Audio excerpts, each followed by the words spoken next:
Good morning, everyone. We're going to call our meeting to order. This is the Wednesday, February 6th regular meeting of the Nags Head Board of Commissioners. And if you'll join us in a moment of silent meditation.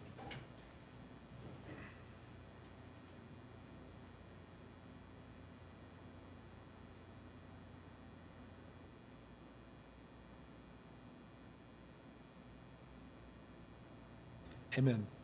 If you'll join us in the Pledge of Allegiance.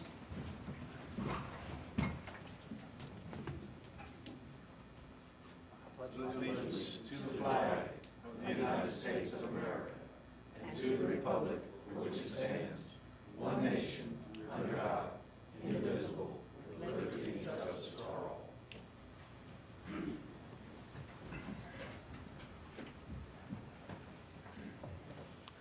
I'd like to welcome everybody this morning. Commissioner Cahoon is not present. She is at her CRC meeting. They inconveniently scheduled the Coastal Resources Commission meeting for the same day as our meeting. How could they do that? They don't know the importance of the town of Nags Head, I guess. Mm-hmm. We also, Commissioner Walters is waiting on a grandchild, somewhat patiently.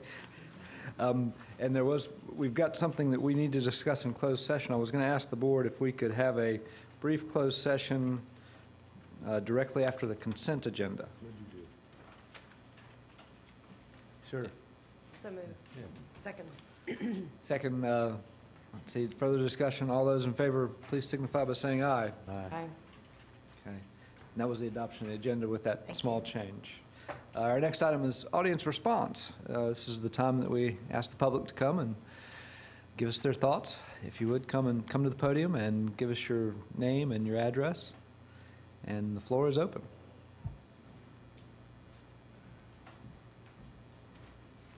Good morning. Whoops. I'm Christina Avenarius, and I'm a professor for anthropology at ECU. And if you wonder why I speak with such a funny accent, I'm originally from Germany. So I am interested, ECU is interested to conduct an outreach project here in Nags Head, and we heard about the rainwater flooding issues that are going on, and we wanted to make a contribution, if that's okay with you guys, by collecting different viewpoints from residents, particularly in Nags Head Acres, but possibly also in Old Nags Head Place, and basically collect what are people doing with their stormwater management, what are they doing with their septic tank management, bring everybody together and all the different opinions, also hear from you at some point, and from the town managers, and then trying to bring everybody together in a sense that we can create a dialogue. Where it's going, we don't exactly know yet, but that's our interest, to listen to people and then give them a voice. And it's a few social scientists, me, and then a few students. Yeah. And if you have any questions or can spread the word that we're out there, we already started a little bit, but we also will come over March and April and May and then finish it. Do you need any help from us?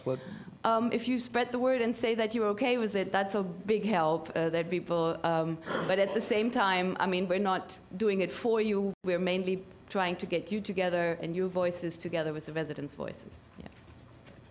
Well, best of luck to you. Thank you. Thank you. Mayor, what we have done is let our citizens know that Doctor will be coming around, and so that they'll know that she's possibly coming and what it's about. I think she already has spoken with a few residents, and I'm glad that she's here and support what she's doing. And any information that we can get to help us remedy this problem is well received. So, thank you. You may want to add Vista Colony to your list of neighborhoods as well. Is she working with? Is she working through your office? No, she's working independently. But your contact would be this town manager. Correct. Anybody else for public comment this morning? Seeing none, we're going to close our public comment portion. And Dabney and Kelly, it's a relay for life. Thank y'all for leading this effort. Thank you. Again. Good morning, Mayor and Commissioners. On behalf of Team Town of Nags Head, we would like to thank you for your dedicated support and your encouragement as we fundraise for this year's Relay for Life. Why we fundraise? In May of 1985, Dr. Gordy Klatt walked and ran for 24 hours around a track in Tacoma, Washington, ultimately raising $27,000 to help the American Cancer Society fight the nation's biggest health concern, cancer. A year later, 340 supporters joined the overnight event. Since those first steps, the Relay for Life movement has grown into a worldwide phenomenon, raising more than $4 billion to fight cancer. Every year, the Relay for Life movement raises more than $400 million. The American Cancer Society puts these donations to work investing in groundbreaking research in every type of cancer and providing free information and services to other cancer patients and their caregivers. We're fighting for every birthday threatened by every cancer in our community and in everyone else's. Each one of us has our own personal story and our reason to relay, whether it be a family member, a friend, or even ourselves who have been diagnosed with cancer. But we all relay towards the same outcome, hope. Hope drives us all, and we derive our inspiration from the stories and the faith of others. Because of you, lives are saved, and once again, birthdays can continue. We can help our effort by going, or you can help our effort by going to www.outerbanksrelayforlife.org and help support Team Town of Nags Head, and you can join our team or make your contribution. And we thank you for this proclamation today. Well done. Thank you. Yes, ma'am. Did we have a proclamation? Well, it's on the board. You can There we go. Thank you. move to adopt as presented. We have a motion on the floor. Second. There's a second. Further discussion? Let's see.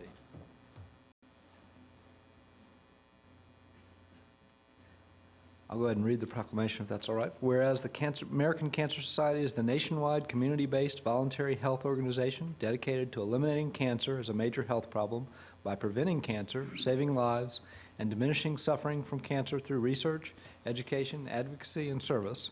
And whereas Relay for Life is the American Cancer Society's nationwide signature activity and a celebration of life where we celebrate, remember, and fight back. And whereas Relay for Life is a community event that celebrates survivors, remembers those who have lost their battle with cancer, and unites our community to fight against a disease that has taken too much from too many. And whereas because cancer never sleeps, Relay for Life teams spend the night camping out, enjoying music and family activities together, while team members walk around the track relay style for the duration of this event. Now therefore be it resolved that the Nags Head Board of Commissioners does hereby proclaim May 18th and 19th, 2013 as Relay for Life Days, the 6th day of February. All those in favor, please signify by saying aye. Aye. All those opposed, like sign. The motion passes unanimously. And thank you all again. It's a lot of work. Captain Harris, good morning. Good morning, how are you? Good, sir. Mr. Mayor, Commissioners, Town Manager Hogburn, it's my pleasure to stand before you this morning and present to you Ms. Jackie Hart for her 10 years of service with the Nags Head Fire Department. She is the Office Assistant for the Fire and Ocean Rescue. She began employment with the town of Nags Head in January of 2003. She was born and raised in Manteo. She's a graduate from ECU with a degree in education. And in addition to providing administrative support to the fire, ocean rescue, and occasionally police, Jackie also serves on the Basic Support Group Committee and the Safety Committee. And on behalf, and from what I say from the fire department, Jackie, I would like to thank you for all that you do for us. Thank you very much. Jackie, come on up if you would, please, ma'am.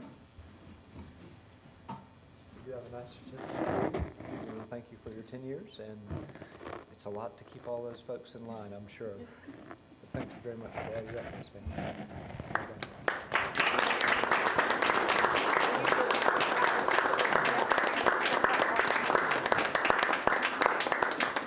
Ten more years, too. Good job, kid.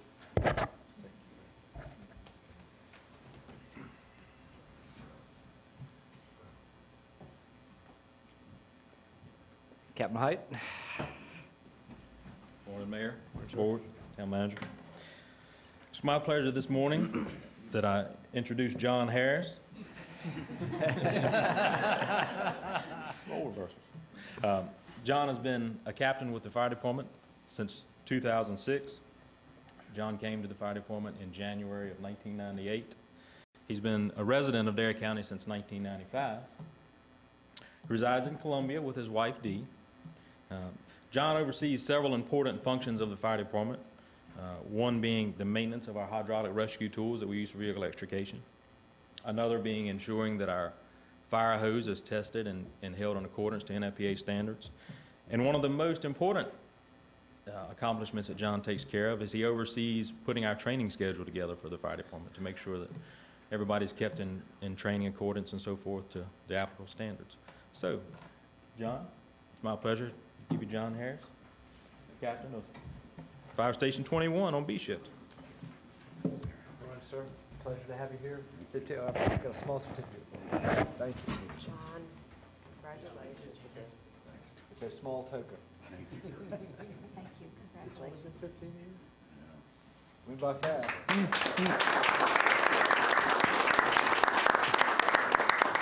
Seems longer, John. Just seems longer.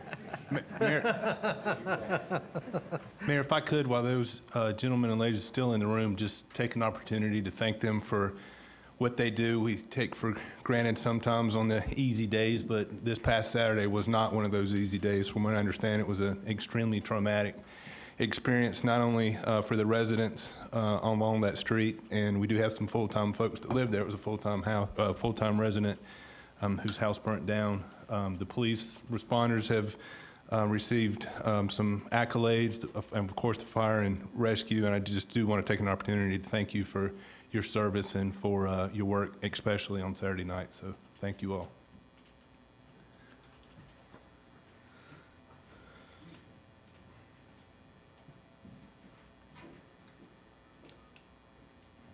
Now, our next item is the consent agenda. Move to adopt as presented. Second. We have a motion and a second. Is there further discussion? All those in favor, excuse me, item 6 came off. Thank you. Beg your pardon. With the exclusion of item 6? Yeah, with the exclusion of item 6 at the manager's request. All those in favor, please signify by saying aye. Aye. All those opposed, like sign. Motion passes unanimously. If we could, because of Commissioner Walters' time constraints today, I would like to have our brief closed session is to receive counsel from the attorney on leases and litigation. And I'll make that as a, can you give me the Yes, sir. proper statutes, John? I think you want to go into closed session pursuant to General Statute 143-318.11A3 in order to confer with the town attorney and preserve the attorney-client privilege, as well as to get an update on the various pending litigation that the town's involved in. Yes, sir, that's my motion. Oh, yeah. Second. Further discussion? All those in favor, please signify by saying aye. Aye. All those opposed, like sign. Motion passes unanimously. We're going to enter a brief closed session.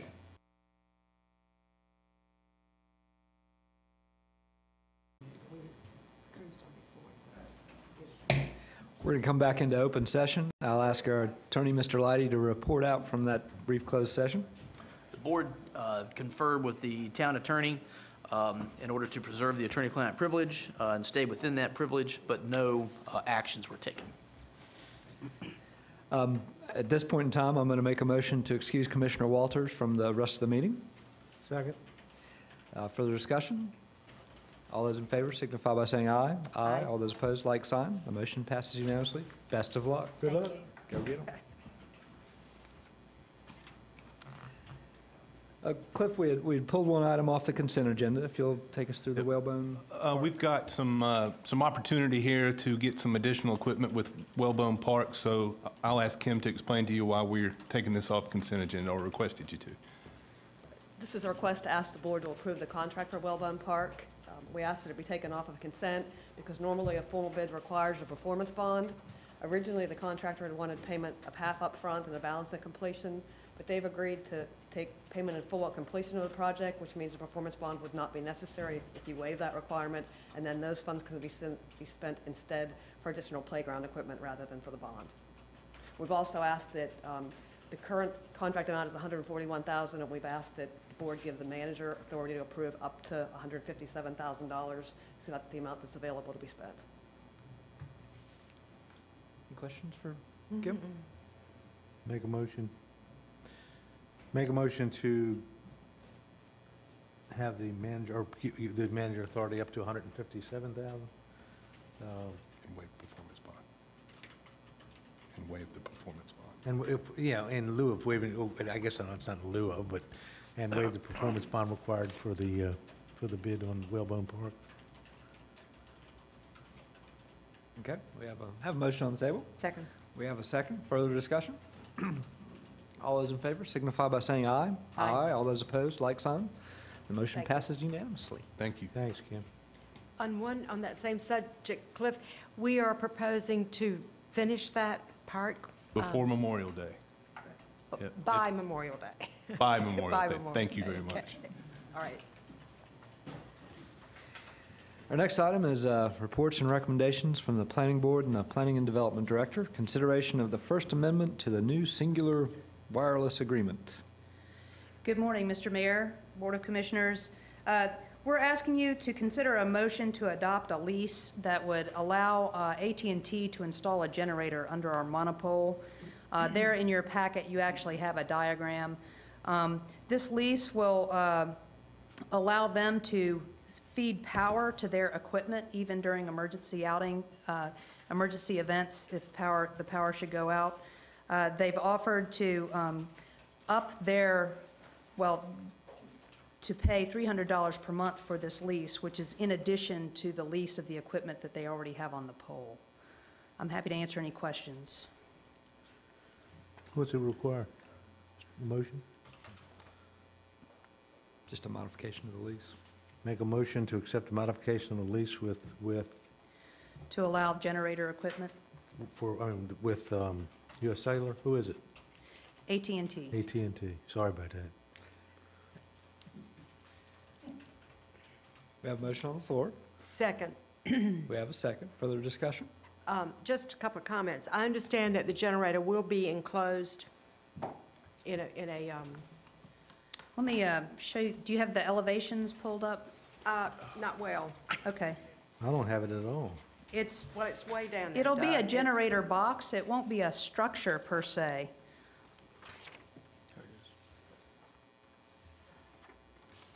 I see the generator site elevation. Where are you showing? I know, I had called Cliff to ask him about, Cliff, you want to just mention? I apologize. When we were speaking about that, there's a generator that we've applied for Station 16, and I was more directing to that and the location to the village, concerned about the neighborhood there. So this one is encased as well? Well, it's encased in a generator box, but it's not encased in a structure. You know, it's going to be a box on top of a platform. Well, here was my concern when I read this.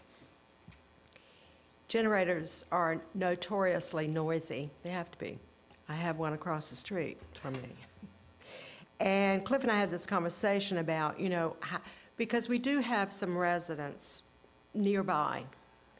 I was concerned about the, you know, I know it's a large generator, concerned about the noise, because even though it may not be needed often, it does have to run on a regular schedule to be effective. So the noise and actually the appearance of a generator just sitting out here, and so just kind of tell us, I mean, I know a generator is encased in its outer casing, Right. but, And so that's it. That's all that's being proposed here.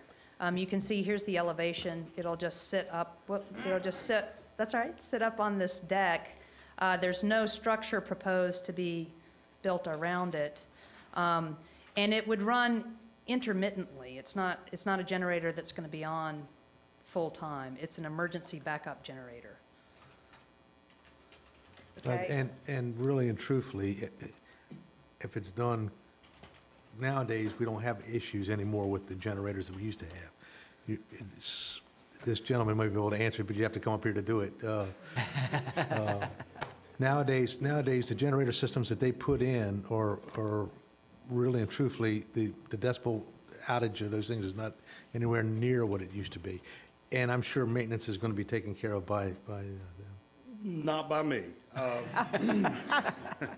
I'm Anthony Patrick. I'm the Assistant Director for Public Services for Kill Devil Hills, but I'm also an electrical engineer. I have a great deal of experience with this type of equipment. Specifically, what AT&T is going to put in down here is what they have put in at our facility. These generators run about 85 decibels at a distance of 30 feet. That's about like a vacuum cleaner if you're standing beside it. They're very efficient and they're very quiet. They do have to run once a month for a test. The noise should be negligible, but they have to do that in order to maintain the equipment efficiency. Are you just being a nice guy and come down and tell us that, or are they paying you on the side? No one's paying me on the side. If so, good for you. I came to listen to your cross-connection program rollout, and I'm one of those people, when I have information that I think will be helpful, I'm more than welcome to step forward and give it. I'm glad to hear that they are a lot quieter than they used to be, because that is my concern, is the neighbors to the south. So if you're saying it's a vacuum cleaner 30 feet away, I don't think we'll have any problems. Oh, they've changed. And we will hold you to that. That was no disclaimers. I'm right down the road if I'm We know wrong. where you are. Okay. Thank you, Anthony. But the goal of this generator is to give us cell service when we don't have power. Correct. And it does a good Wow. job, but not at the expense of listening to it I understand. a half mile In the down old road. days, well, old days weren't that long ago, but generator systems that they put in now have really, come Improved. forward as far as the noise goes, yeah. I can remember an issue that I had when I was still at the county, that a motel had put in one, or the county had put in one, and a motel next to it was terrible noisy. Mm-hmm. But Yeah. Okay, we had a motion, we had a second. Further discussion? Any other questions? All those in favor of the motion, please signify by saying aye. Aye. All those opposed, like sign. Motion passes unanimously. Thank you, ma'am. So for the next item under my report, I'd like to bring up Angela Welsh. She's our CRS coordinator.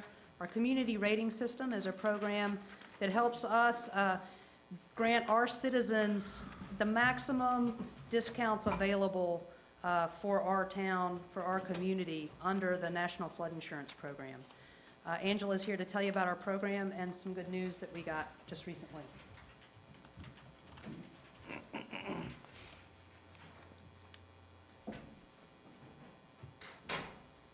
Good morning, Mayor and Commissioners. In November of last year, we were informed that after our 5-year cycle review, we maintained our Class 6 status in the CRS program, so that's good news. The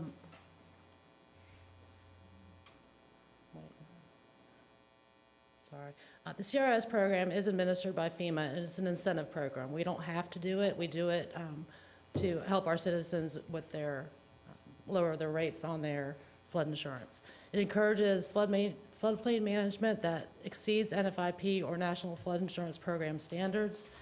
And again, it provides lower insurance rates to individuals in town. Currently, we are a Class 6 community, and flood insurance policy holders, most of them receive a 20% discount on their flood insurance. If they're in the X zone, they receive a 10% discount because that is already a lower rate. Next slide, please. There are 4 activities in the program: the public information activities, mapping and regulations, flood damage reduction activities, and flood preparedness. Under those activities are elements that we can pick and choose what to do. Those elements are added together. They have points attached to them. They're added together.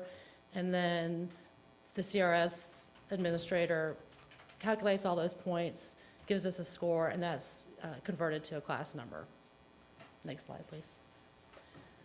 Benefits of participating in the program, first and foremost, is that it saved last year our flood policyholders in the town of Nags Head alone $500,000, actually over $500,000. It also protects property and enhances safety of the public, as well as protects the environment.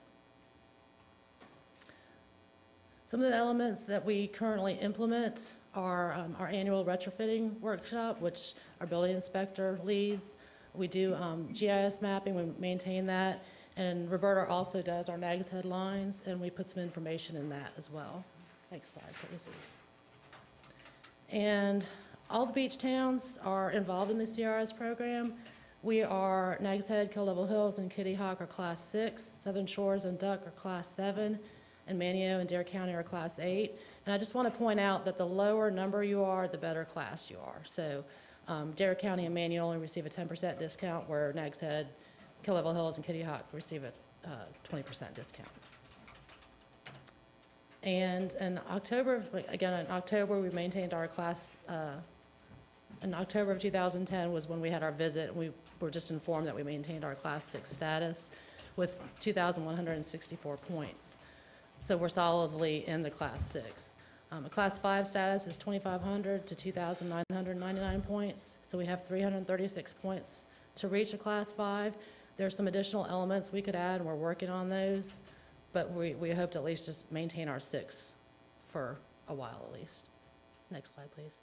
Some of those additional elements are adding the elevation certificates to our town website, storing them off-site in a flood-proof, fireproof building, some more certification for our building inspectors above what they're required to maintain their certifications. Next slide, please. In our next cycle review, we should be under a new manual. Now, as of this date, we haven't been told what the new manual, we haven't seen the new manual, what it entails or anything. So we've been advised that we're going to lose points in some areas, gain points in other areas, and we're hoping that we will maintain that 6. But that's not for another 5 years. And I'm available for any questions you might have. Questions for Ms. Welsh? Well, I'm not so sure of that, Angela, but you know, the lady that was here this morning, Cliff, that's going to be visiting the neighborhoods and kind of documenting, talking about the, you know, the rainwater and the flooding issue. Will that fall under how you can gain more points? It says site visits to review drainage problems. That would have to be done by staff, but we are actually going to implement that. Staff already does that a lot, but we haven't been recording it, so we're going to start doing that. Good. As well. And we do offer flood map information in the office as well, over the phone or in the office as well. The changes in the flood insurance here lately have prompted a lot of calls to Angela and staff in the planning department about why is my insurance just doubled, and so there's outreach and inreach going on right now. Well, I would hope that all of the people that carry flood insurance are checking with their carrier to make sure they're getting the 20% if they are in any of the zones that you've mentioned. I would assume that it's across the board with no question, but I'm going to call my insurance company when I get home. There are some properties that don't get it, the repetitive loss properties that flood a lot, but that's up to the insurance carrier. So there's no, they're not ineligible for it, it's just up to the insurance carrier. But if you've never had a claim and you're in an AAEV zone, you should be getting it, is that correct? You should be getting 20%. If you're in an X zone, and you should be getting 10%. Okay. Other questions or comments for Angela? Any action? Just a report? Just an update. Good. Thank you. Thank you very much. Thanks. New business, y'all. Committee reports. Mr. Seth? You know you can count on me, Bob. Yes, ma'am. You got a lot of committees.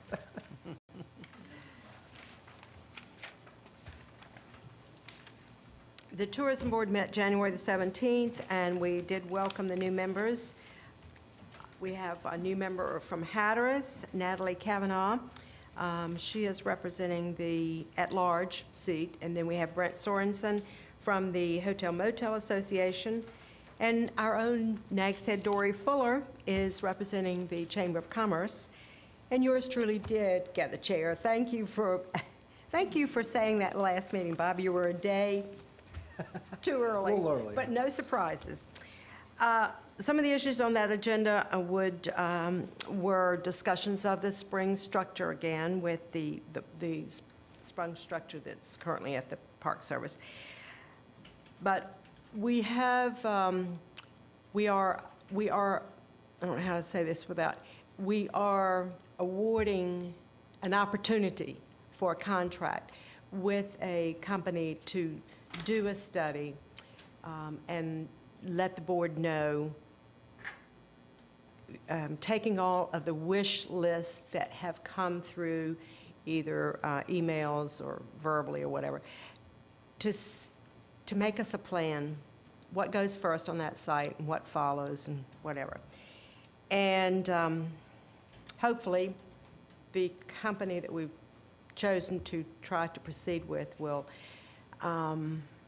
be finalized in March, and I think they'll be finished with their remarks by the end of August, 1st of September.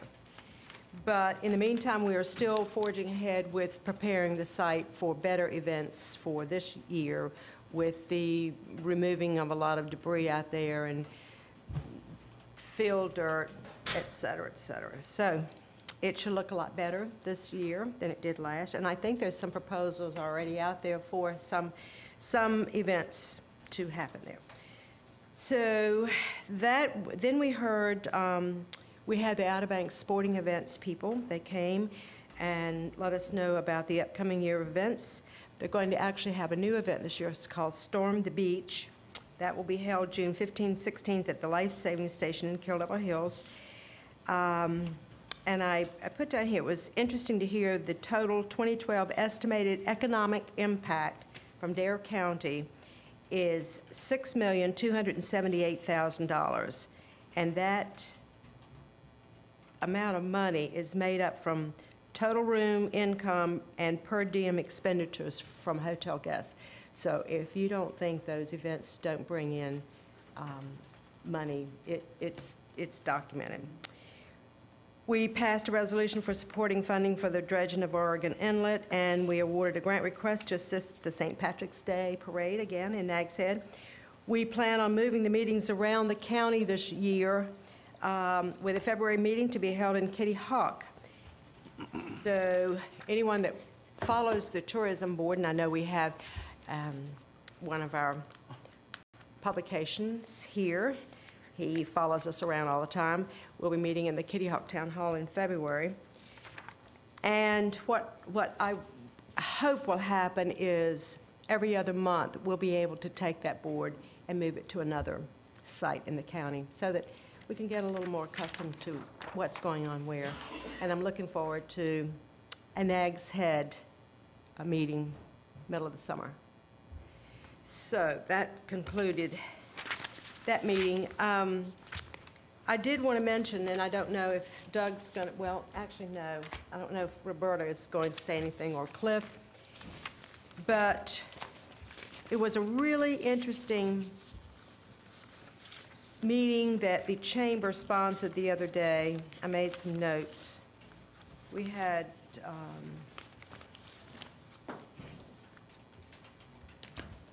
well, they're here.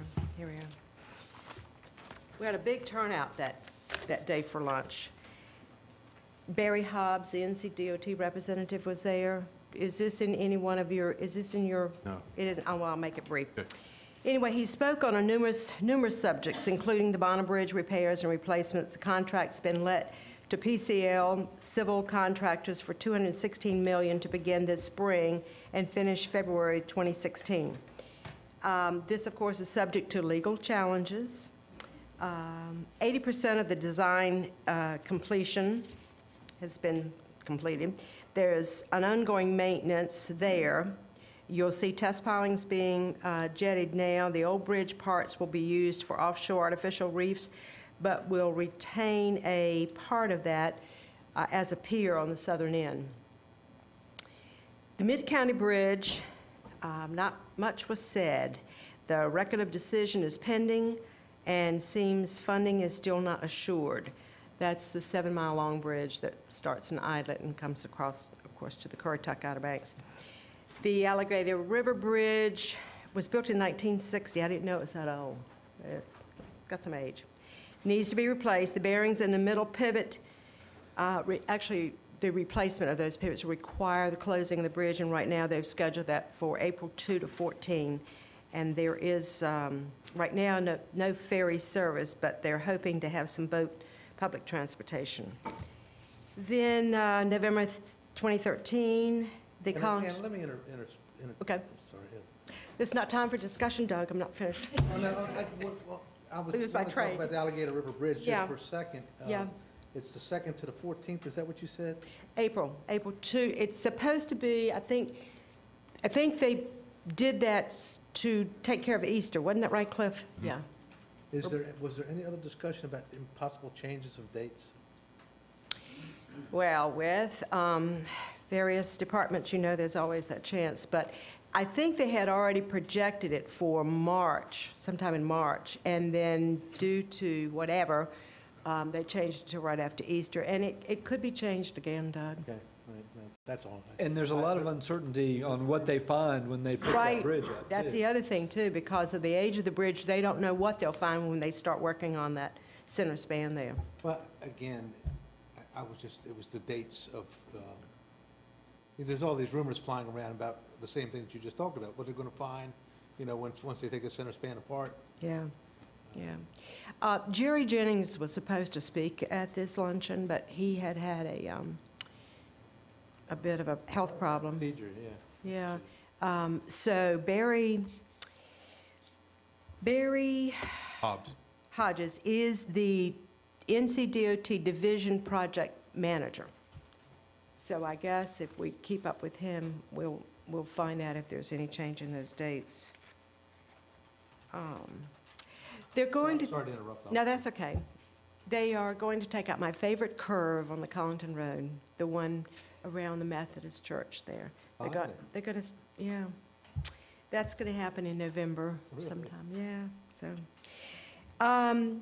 dredging at Hatteras Inlet, of course, we're all reading in the newspaper. That's ongoing. Not sure when it'll be cleared. So, I understand that money that was that's being appropriated for that dredging was actually, we owe a big thank you to Dare County and the Oregon Inlet Waterways Commission. So, and south of Rodanthe and north of Buxton, those projects are in environmental study, but in July a contract will be issued for building a 2-mile bridge in Mid-Pea Island to replace the temporary bridge now in place.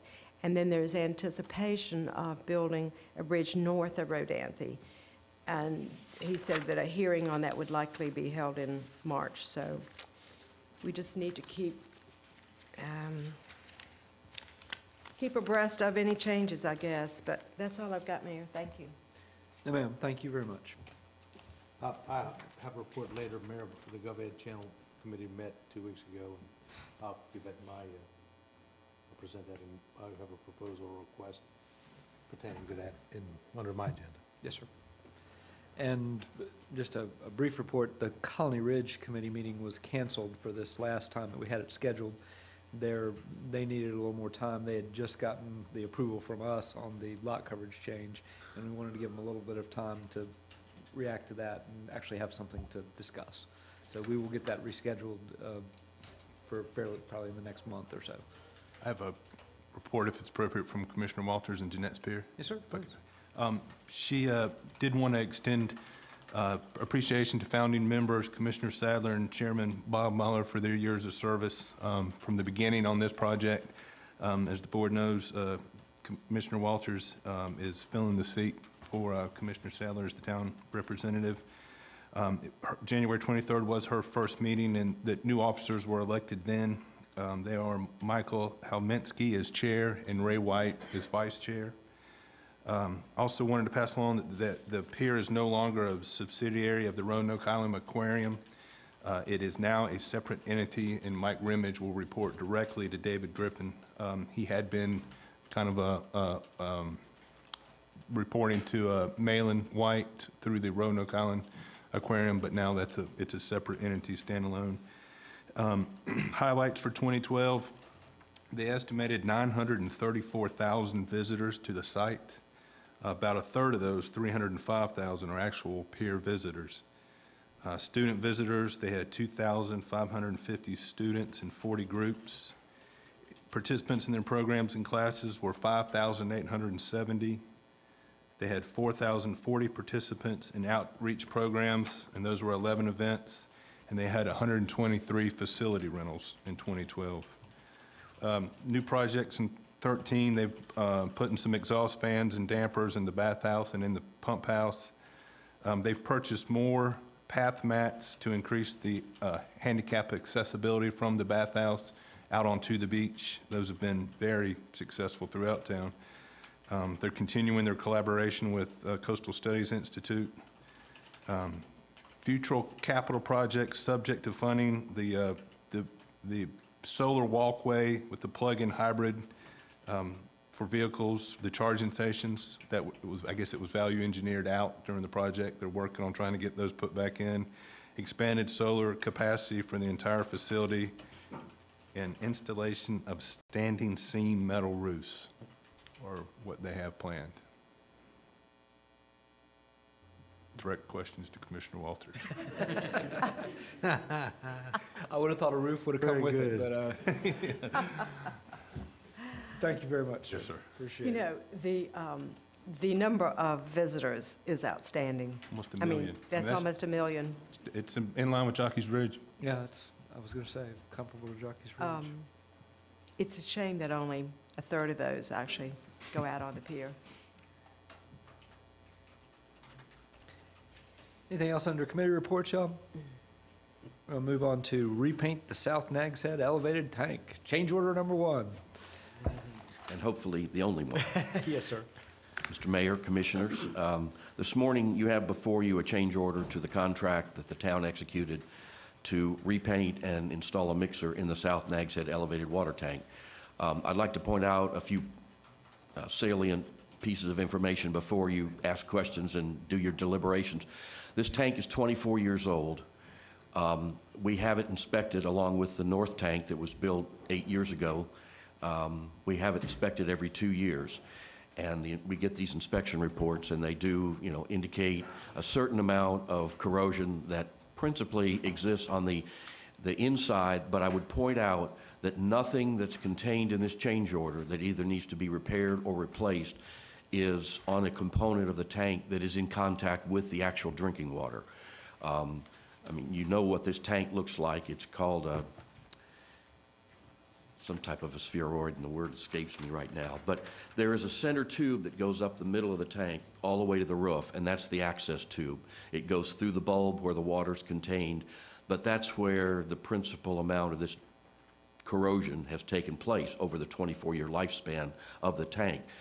And what happens is when the water is placed in the tank, particularly on a hot summer day, you get condensation on the inside of this tube because you've got moist, warm air inside the portion of the tank that's not containing the water, but the water's cold and it's just like a glass of iced tea on a hot summer day. You get that condensation, and this condensation drips down, and rather than allowing it to fall from the top of the tank to the bottom of the tank, which is quite a distance, there are what are called condensate floors every so often within this tube. And they're what has sustained quite a bit of damage over these 24 years. You can see some indications of the rust that's taken place, and in several places there are actually holes through these condensate floors. The change order proposes to replace the first one, which is the lowest one, and repair the second one. We've had some repairs done in the past when the tank was painted, but the first floor has never been replaced, and the other elements that are called for replacement are hatches that are on the roof of the tank, and of course they're exposed to salt air because that tank is very close to the ocean front. If you take the amount of this requested change order and add it to the original contract, it's still $4,000 less than what the second low bid was on this contract. So that's another factor to take into consideration, is this, we don't feel this was a case where the contractor came in with a low bid just to get the contract. This is a reputable company that's done a lot of work in southeastern United States, and we feel confident, and our engineer has evaluated the individual costs for each of these elements and compared them to several recently bid contracts, and they're all right in the range of what these components have been bid in other contracts in this area. I'll be glad to answer any questions that the members of the board may have. Your packet contains a copy of the change order, and the change order includes several photographs that were taken of these various different components that are in need of either repair or replacement. Questions for Mr. Clark? No, I'm familiar with it. Again, I called Cliff on this a couple of days ago, and Dave, my only concern is there any way that more frequent inspections could prevent, you know, the magnitude of the work that needs to be done? I don't think it's so much the frequency of the inspection as the way that the inspections are done. When we have these tanks routinely inspected, they do what's called non-destructive testing. They don't take a paint scraper or a screwdriver and chip off loose paint. They look at what they can visibly see. Our concern, obviously, is if they start chipping paint off, then those components need to be recoated right away. And we may not have it in the budget that particular year to repaint these portions of the tank. So we feel that because the tank is 24 years old, that these repairs are warranted. We've never had this magnitude of repairs made to this tank in its entire life. One more thing that I forgot to point out is that this contract calls for completion prior to the Easter weekend, and the contractor has assured us that they can get back on schedule quickly and still meet that original contract date. So while there is a change in the dollar amount being requested, there is no change in the contract dates being requested. Commissioner, because of this, I think staff, we do need to look at the cost and expense of a more invasive inspection and weigh that out versus this, you know, the return on how often we have to do this. So I think we look at that inspection and put that at budget time and discuss that then. If we do that type of inspection and we need it painted then, we can determine that cost versus what we have been doing. Okay. I think the other question that, or you and I talked about was, what is the life of this tank? Well, Estimated. We won't hold you. To the day, Dave. We have to budget. again, just like with an automobile, assuming that you maintain it properly, a tank like this should last, I would say, 50 years. Mm-hmm. So we're close to the midpoint with this tank being 24 years old. And again, as they get older, they require more maintenance, just like with an automobile, as those hundreds of thousands of miles keep turning up on the odometer. But this tank should have a lifespan of approximately 50 years. Okay, all right, thank you. The only other thing I would suggest is again, I don't know anything about the contract that we had, but in the process, I mean, it started out that maintenance on the tank would be exterior paint and interior paint, right, and fix anything else that's needed while the tank is being painted. And I don't know if that was in there. I don't know if all the interior. It says in your report that all this stuff was brought to light upon removing of the paint, chipping of the paint on the inside. Correct. I mean, it's a maintenance repair thing. It's got to be done. It's part of it's all part of it. I'm sorry that it got missed early, but you know, we got money in the water fund to fix it. So therefore, I'd make a motion to accept the change again. We have a motion on the floor. Second. We have a second. Is there further discussion? All those in favor of the motion, please signify by saying aye. Aye. All those opposed, like sign. Motion passes unanimously. Thank you. We've got a few minutes before our time-specific piece. I'm going to go to Mr. Leidy, if you'll give us the update on pending litigation. Yes, sir. Thank you, Mr. Mayor. I'm going to start with the matters that are pending in the various courts in this area. First, with the case of the town versus Cherry Inc. That's the case that we received a summary judgment from the trial court in 2011. It was appealed, and the Court of Appeals reversed that, finding that the town does not have the authority to enforce the public trust component of the town's nuisance ordinance. That case has come back for further proceedings on the town's claim that the structure violates Part B of the town's nuisance ordinance because of its storm damage condition. That case has been ordered to mediation, which is a supervised settlement conference, and the parties are at this time trying to schedule that mediation. The mediator who's been selected by the parties is an attorney named Glenn Dunn from Pointer and Spruill in Rocky Mount. There is also some discovery being conducted at this time. We do not yet have a trial date in that case.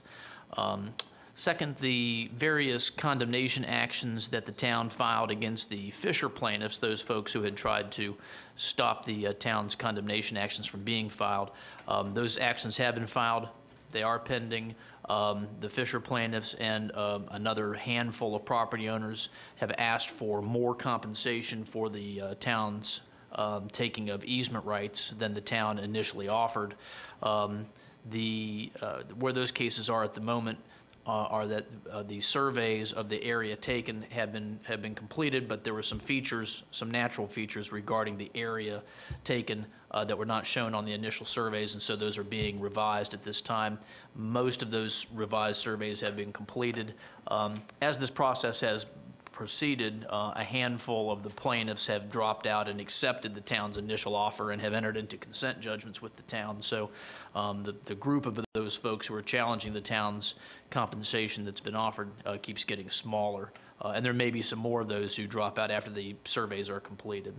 And then with respect to the Sansota case, that's the case that the town obtained a summary judgment on all of the federal claims. The plaintiffs in that have appealed to the United States Court of Appeals for the Fourth Circuit.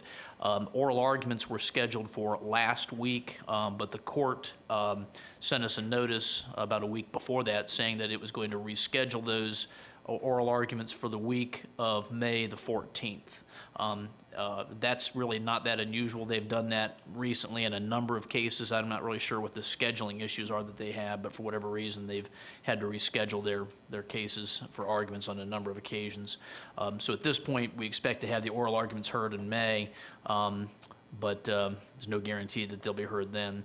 At the same time, all of the various state law claims, including the town's claim for enforcement of the nuisance ordinance, just like we have in the Cherry case, those have been remanded back to state court. They're pending in the state court, but there will be no activity on those claims until the appeal is decided.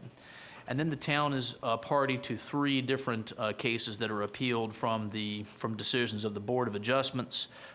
With respect to the challenge filed by the Osbornes, they've actually filed 2 separate appeals because there were 2 different proceedings before the Board of Adjustments. Writs of certiorari have been issued by the court in those cases. The town is at this point compiling the record that will be supplied to the Superior Court for the court to review. The record, once the record is filed, the proceedings that before the Board of Adjustments have to be transcribed, and then court hearings will be scheduled after that. There were 2 other cases that are appeals from the Board of Adjustments. They're slightly farther along than the Osborne cases.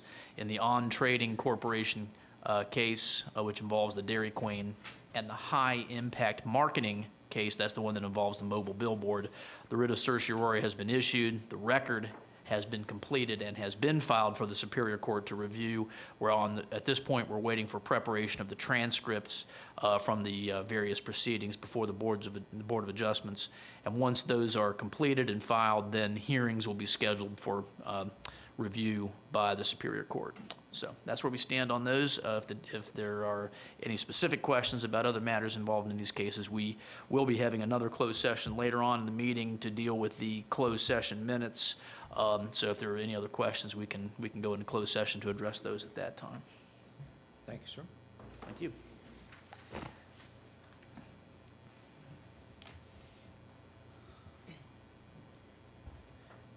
Want to try and get through the debt set-off program, y'all? Okay. You want a break? 5-minute recess, and we'll be back for our time specific at 10:30.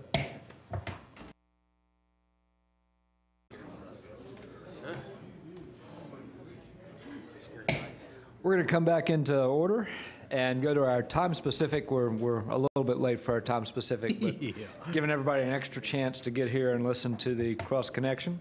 Mr. Clark. Mr. Mayor, Commissioners, I'm here today to present to you a policy which we are recommending be adopted as an ordinance. This is a program to prevent contamination of the town's water supply through inadequately protected connections to various customers that we have in our water system. I would preface this by saying that this is a program that's been adopted throughout North Carolina at public water supplies. Currituck County has an ordinance. Dare County has a program similar to the one that we're proposing to be adopted. Also, the gentleman who spoke earlier, who's here from Kill Devil Hills, is here to observe because they're preparing to submit a like proposal to their Board of Commissioners to adopt one for the town of Kill Devil Hills water system. This is a program that is required by the North Carolina Administrative Code, which requires all public water supplies, which we certainly are categorized as, to adopt and enforce a cross-connection control ordinance. And the purpose of the ordinance is to the extent feasible, the extent possible with current technology, to try and prevent any type of a backflow from a customer into the town's water system, which could contaminate the water and then carry that contamination to other customers. In simple terms, a backflow can occur when the pressure in the town's water system drops below the pressure in a customer's internal water system.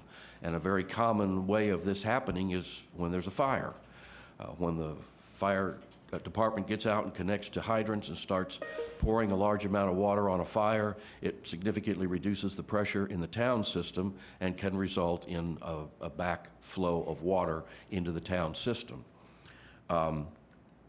This is not usually a problem with a residential structure. Most of our residents, and we know from personal experience, contain very little, if any, threat to the integrity of the water system. But when you get into industries, when you get into businesses, animal hospitals, mortuaries, uses are made of the town's water inside that building that the town really has no control over, and that's why a higher level of protection is required at these particular uses of the water than would be required from a home. Another very prevalent use of the town's water is for fighting fires. And a lot of businesses, particularly ones that have been built in recent years, have an internal sprinkler system, which is fed by a separate, typically 6-inch or larger, fire service line. A lot of these fire service lines have what's called a Siamese connection on them, which allows a fire engine to hook up to a fire hydrant, pump water through the truck, and into that sprinkler system to increase the amount of water so the pressure is higher than it would be just coming from the town system. Many fire departments nowadays are actually introducing chemicals in that pumper to add foam, typical to what you might see at an airport fighting an airplane fire. And this foam, obviously, we don't want that to be sucked back into the system, so a higher level of protection is required on fire service lines. And many of the devices that we currently have in town, and we have an inventory right now of 72 of these devices, many of those are on fire service lines, and they're tested annually, and the test results are sent to the fire department, and we get a copy of those. But we also have other types of uses where we don't have any record that they're being regularly tested. That's one of the features of this program that we're proposing, is it requires annual testing, certification, and this is not something that's done at the town expense. This is done by a private contractor who has the proper certifications to test these devices in manners that have been approved by the EPA or the American Water Works Association. And then we get a copy of that certificate so that we know on an annual basis that the devices that are in town will function properly when they are called upon to do so. I'll be glad to answer any questions. I'd also like to introduce Harry Bailey from Public Water Supply in Washington, along with Dyke Lubin. They're both here from the state to provide any technical support that I may not be able to adequately answer, as well as Nancy Carawan and Ray Midget from our Water Operations and Water Distribution Divisions of Public Works. Questions for Mr. Clark? Dave, help me to clarify this. Is this just for commercial? This, well, it's a program for the entire town. For example, another area that is coming into vogue are individual irrigation systems on individual residential properties. Those require a backflow prevention device. You've got devices, sprinkler heads that are in the ground that are susceptible to contamination, whether it's stormwater runoff or whatever, animal waste, and you want to make sure that those devices don't have the capability to contribute back into the system. So, I mean, it does apply to every water customer, but again, the most serious threats that we have in town are from the hospital, animal hospital, Colony Ridge, places like that, and those are the focus. Those will be the focus of our attention initially, to make sure that those facilities have the proper device installed in the proper manner. And if the board passes this ordinance today, how would you, I know it would be fairly easy to let all the commercial establishments know that this is in effect and it may affect them. How would you know how to contact with these people that have private irrigation systems? Would you just send out a blanket letter with a water bill or something? We could do that. We do know, I believe, if I'm not mistaken, that when someone comes in to get a permit, I mean, you have to get a plumbing permit to install one of these irrigation systems. So the town has a record of where they've been installed. I mean, I know a lot of people that have irrigation systems, like in my case, it's on a private well, and that's not connected to the town system. But there have been cases in recent years where people have come in to get a permit to take a sprinkler system off of their connection that they have to the town water system. And we will prioritize these. Again, this program will be sent out, a copy of it will be sent out to all of our commercial and institutional customers initially, and then we'll update our inventory of the devices that they have and determine where there may be a device that needs to be upgraded to meet the current national standards. Now, this is a program, I would say, that is in state code, and the state doesn't want to do this. We don't want the state to do this. If we decided for some reason not to adopt a program, I mean, the state legally could come in and enforce the program in the town of Nags Head, as well as any other public water supply that didn't adopt such a program. Obviously, we would prefer to have our customers and our businesses deal with people locally, and these programs have various different forms around the state of North Carolina. They're not all, you know, you must have this, you must have this, but to get a program in place and to begin the monitoring, the annual certification is an important step. As I said, a lot of our water customers that have fire service lines are already doing that for the fire department, and those results are sent to the fire department, and when Jackie gets a copy of those, she'll forward one to Public Works, and we'll keep up that. I've created a master spreadsheet of the 72 devices that we know of, so that we'll be able to keep up with the annual certifications. But the primary expense to the town is going to be administrative. We'll set the program up, let the customers know, and then on an annual, I mean, as they come up for inspection, we'll make sure that we keep track of the ones that are due this month. And if we haven't gotten a copy of their report by the 15th of the following month, then, you know, a tickler letter would go out and say, you need to get your inspection made and a copy of that result to the town. Who's going to do the inspection? The certifications will be done. There are a number of companies. Williams comes to mind, but they have individuals who have gone through school, passed an exam, and been certified to test these devices. And when we get a report that a device has been tested, it lists the tester's name, his certification number, the date of the test, and the results of the test. So cost for the town, as you said, will be administrative, at least for the first part of this? Correct. But the cost of the inspection is the consumer. That's right. That's right. And two questions on costs. What is the approximate cost of these devices, and what's the approximate cost of an inspection? I honestly don't know what the cost of an inspection is. I do know that in 2009, Mark Cross, had a company come in, no charge to the town, and inventory several of our customers, well, the ones that we were aware of that didn't have the proper device installed or had one installed incorrectly. And the costs varied. Mostly, we're looking at $25,000 to $30,000. At the Outer Banks Shopping Center, they currently have 3 non-compliant devices, and they would have to be, we were suggesting they could be replaced with 1, but the cost would be in the range of $36,000, because that would have to be quite a bit larger to replace 3 existing ones that currently don't meet code.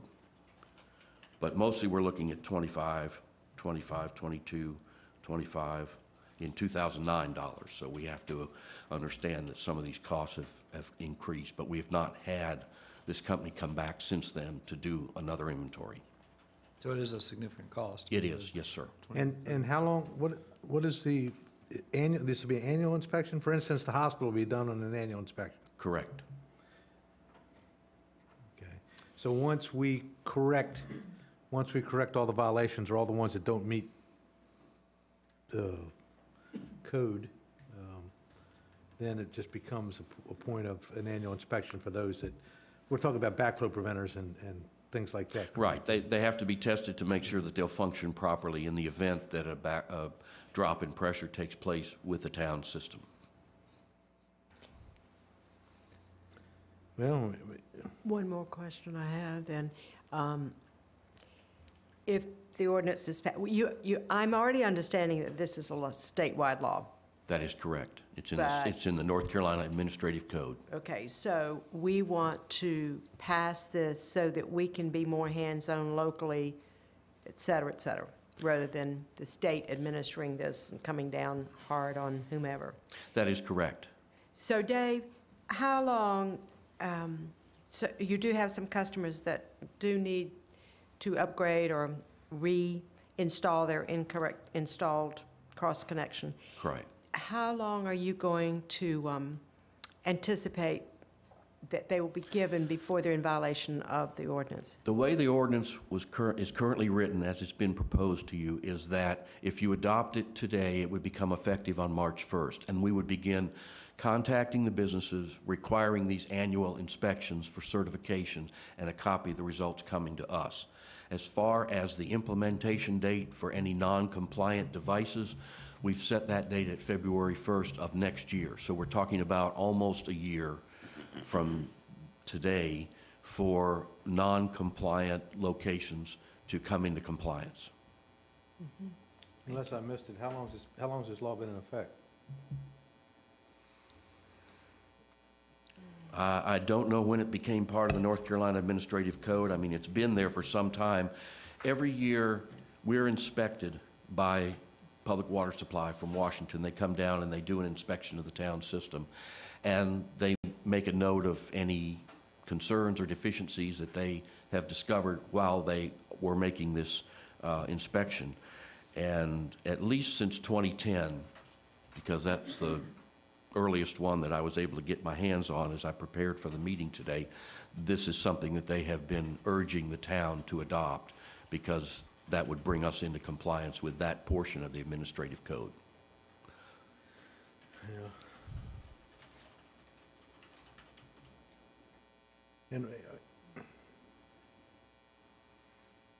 that's all I have. Did you want to introduce Mr. Bailey? Well, yeah, Harry Bailey, who's with Public Water Supply. Grill him for a few minutes. He's our regional engineer. Harry, you want to come on up? Yeah, come on up so we can throw some stuff at you.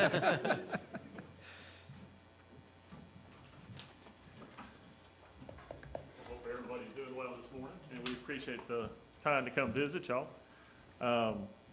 You know, the biggest thing, I guess, as far as the discussion is that what we're trying to get the town to do is to be proactive instead of reactive. We don't ever want to wait until something happens, as unfortunately we see in the news a lot of times. We'd rather that the town be proactive to make sure that their customers are protected, and not have to wait for something to happen. Something that someone mentioned as far as whether the town implements it or whether the state implements it.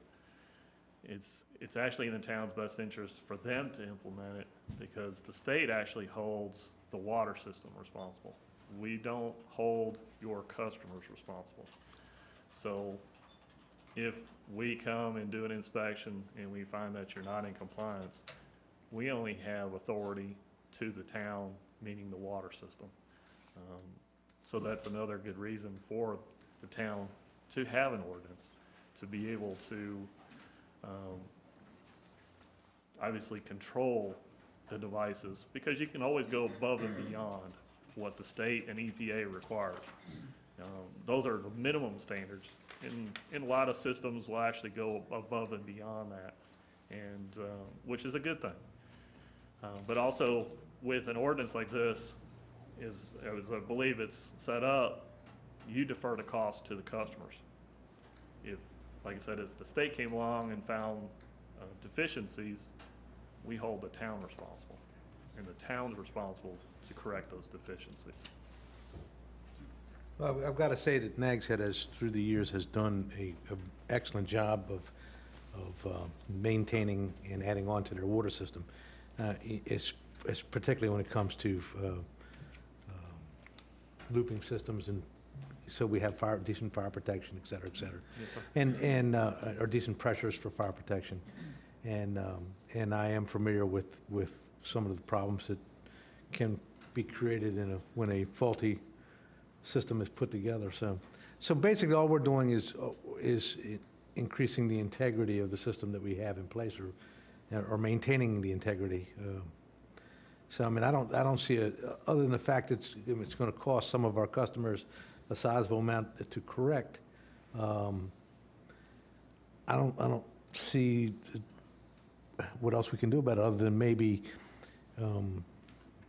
give them a period of time to correct it, or help them correct it. How many systems, do we know how many systems don't meet or in causing possible jeopardy of our system? Well, we have, based on the list that was done in 2009, where specific customers that were known to have devices that were not compliant with current regulations, and there's one additional one that's not on this list because at the time that this list was created, the building had a different use than it has now, and the use that it has now is much more of a threat to the system than it was at that time. We're talking about roughly 10 to 12 businesses. Okay.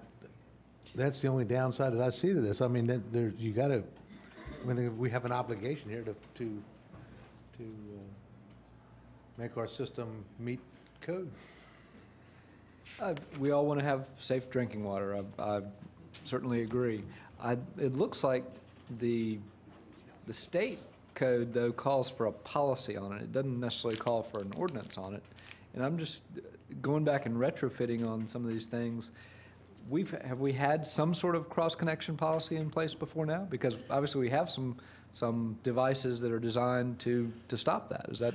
Well, I would say... I've heard complaints about them before, and the cost. On new construction, we have been enforcing, we've just been saying, without any kind of a policy or an ordinance or anything here locally adopted and codified to back us up, but we've been saying this is what the state requires, so this is what you must have. And for the most part, newly constructed businesses in town have installed the proper device in the proper type of enclosure, and in the case of the reduced pressure principal backflow prevention devices, they have to be installed above ground for two reasons. First off, they cannot be in a situation where they could be underwater, because if they were, they wouldn't function. Secondly, when they fail, when they go bad, they start to drip water, and you want them exposed so that maintenance people can see the water coming out of that box and know that they need to be maintained, they need to be fixed so that they'll operate properly. So we've been doing that with new construction, but we have nothing in place that would allow us to go back on these older commercial establishments that clearly have devices that do not meet code, that are not compliant with state and federal regulations that need to be replaced with something different, and we don't have a way. I mean, if the board feels like a policy is strong enough, then that's fine. We'll have a policy and we'll begin implementing it, and it'll have the features that we're looking to try to keep the integrity of the water system as high as possible. Well, the comment that I hear is that we require something that other towns have not required. I mean, that's the feedback that I get on it, is that we're requiring something that's kind of above and beyond, and is significantly more expensive. Well, and again, I can't speak for other localities. As I said, we're not the first. Dare County has a policy. Currituck County has an ordinance. Kill Devil Hills is preparing to present a similar policy to their Board of Commissioners. Obviously, the Dare County policy would apply to any portion of their system that is not part of a municipal system like Kill Devil Hills and ours. It's only a matter of time before these other systems that don't require as high a standard either have an incident where a backflow occurs and the water system incurs a significant amount of liability, or the state says, look, you know, we've been telling you for X number of years you need to adopt such a policy and enforce it, and you're not doing that, so now something else is going to have to be done in order to make sure that you comply with the state code. It's very well possible that other localities haven't done this yet. And are there particular specifications on the type of device? I mean, yes, there are. Okay. And based upon the type of business, based upon the activity that, for example, the new PetSmart that was built, when they built that building, they connected into the existing fire line that was already serving Staples and what's now TJ Maxx. And that device adequately protects the system. The new device was installed just a few years ago when the use of that shopping center changed. But they had to get a new domestic potable line into that building, and it had an RPZ device installed upon it because they're doing some level of animal care, you know, similar to what a veterinarian might do. And so that was what was required, and it had to be installed in compliance. Again, that's probably the newest facility that's been built in town, and they are up to code and up to standard. But again, we're concerned about some of these older businesses that have been around quite a while that were built before we were enforcing the current level of protection that's required, and they really need to be upgraded as soon as feasible. Mayor, I have a question. Yes, ma'am. Hypothetically, let's just say that there is a commercial establishment online with the city water, and we get all of our water from Dare County, and the water is contaminated. So right now I'm understanding that the state will come down on the town, and it's our fault because we don't have a policy/ordinance in place, and they're looking at us. Two questions. Would they shut down our water supply? And what obligation do we have to Dare County to have a policy/ordinance in place, Dave? Well, once the water goes through our pumps, either at Gull Street or at 8th Street, it's our water. And, I mean, the way our system is designed, because we're pumping the water out of the Dare County system, there's no way that our water from Nags Head can get back into Dare County's. So once it becomes ours, then it becomes our responsibility to ensure that when it reaches every customer, that it meets all standards, that there was nothing in it when we got, well, there's nothing in it when we get it from Dare County. We don't introduce anything into it, and now what we're saying is we also need to make sure that there's no way something can be introduced into it once it gets into the distribution system. As Harry said, I mean, if the state came down and determined that there were some non-compliant businesses in town operating with insufficient or totally without any type of backflow prevention on the connection they have to the town, then, I mean, they could order the town to go in and make those conversions, those upgrades, within a period of time. And I suppose if the town didn't do that, then the state could take further action against the town's water system. I don't think they would shut us down because we are providing a necessary service to our visitors and our residents and our businesses. But, I mean, I guess there's a sort of a stepped-up enforcement process that the state can go through anytime they determine that there's a violation taking place.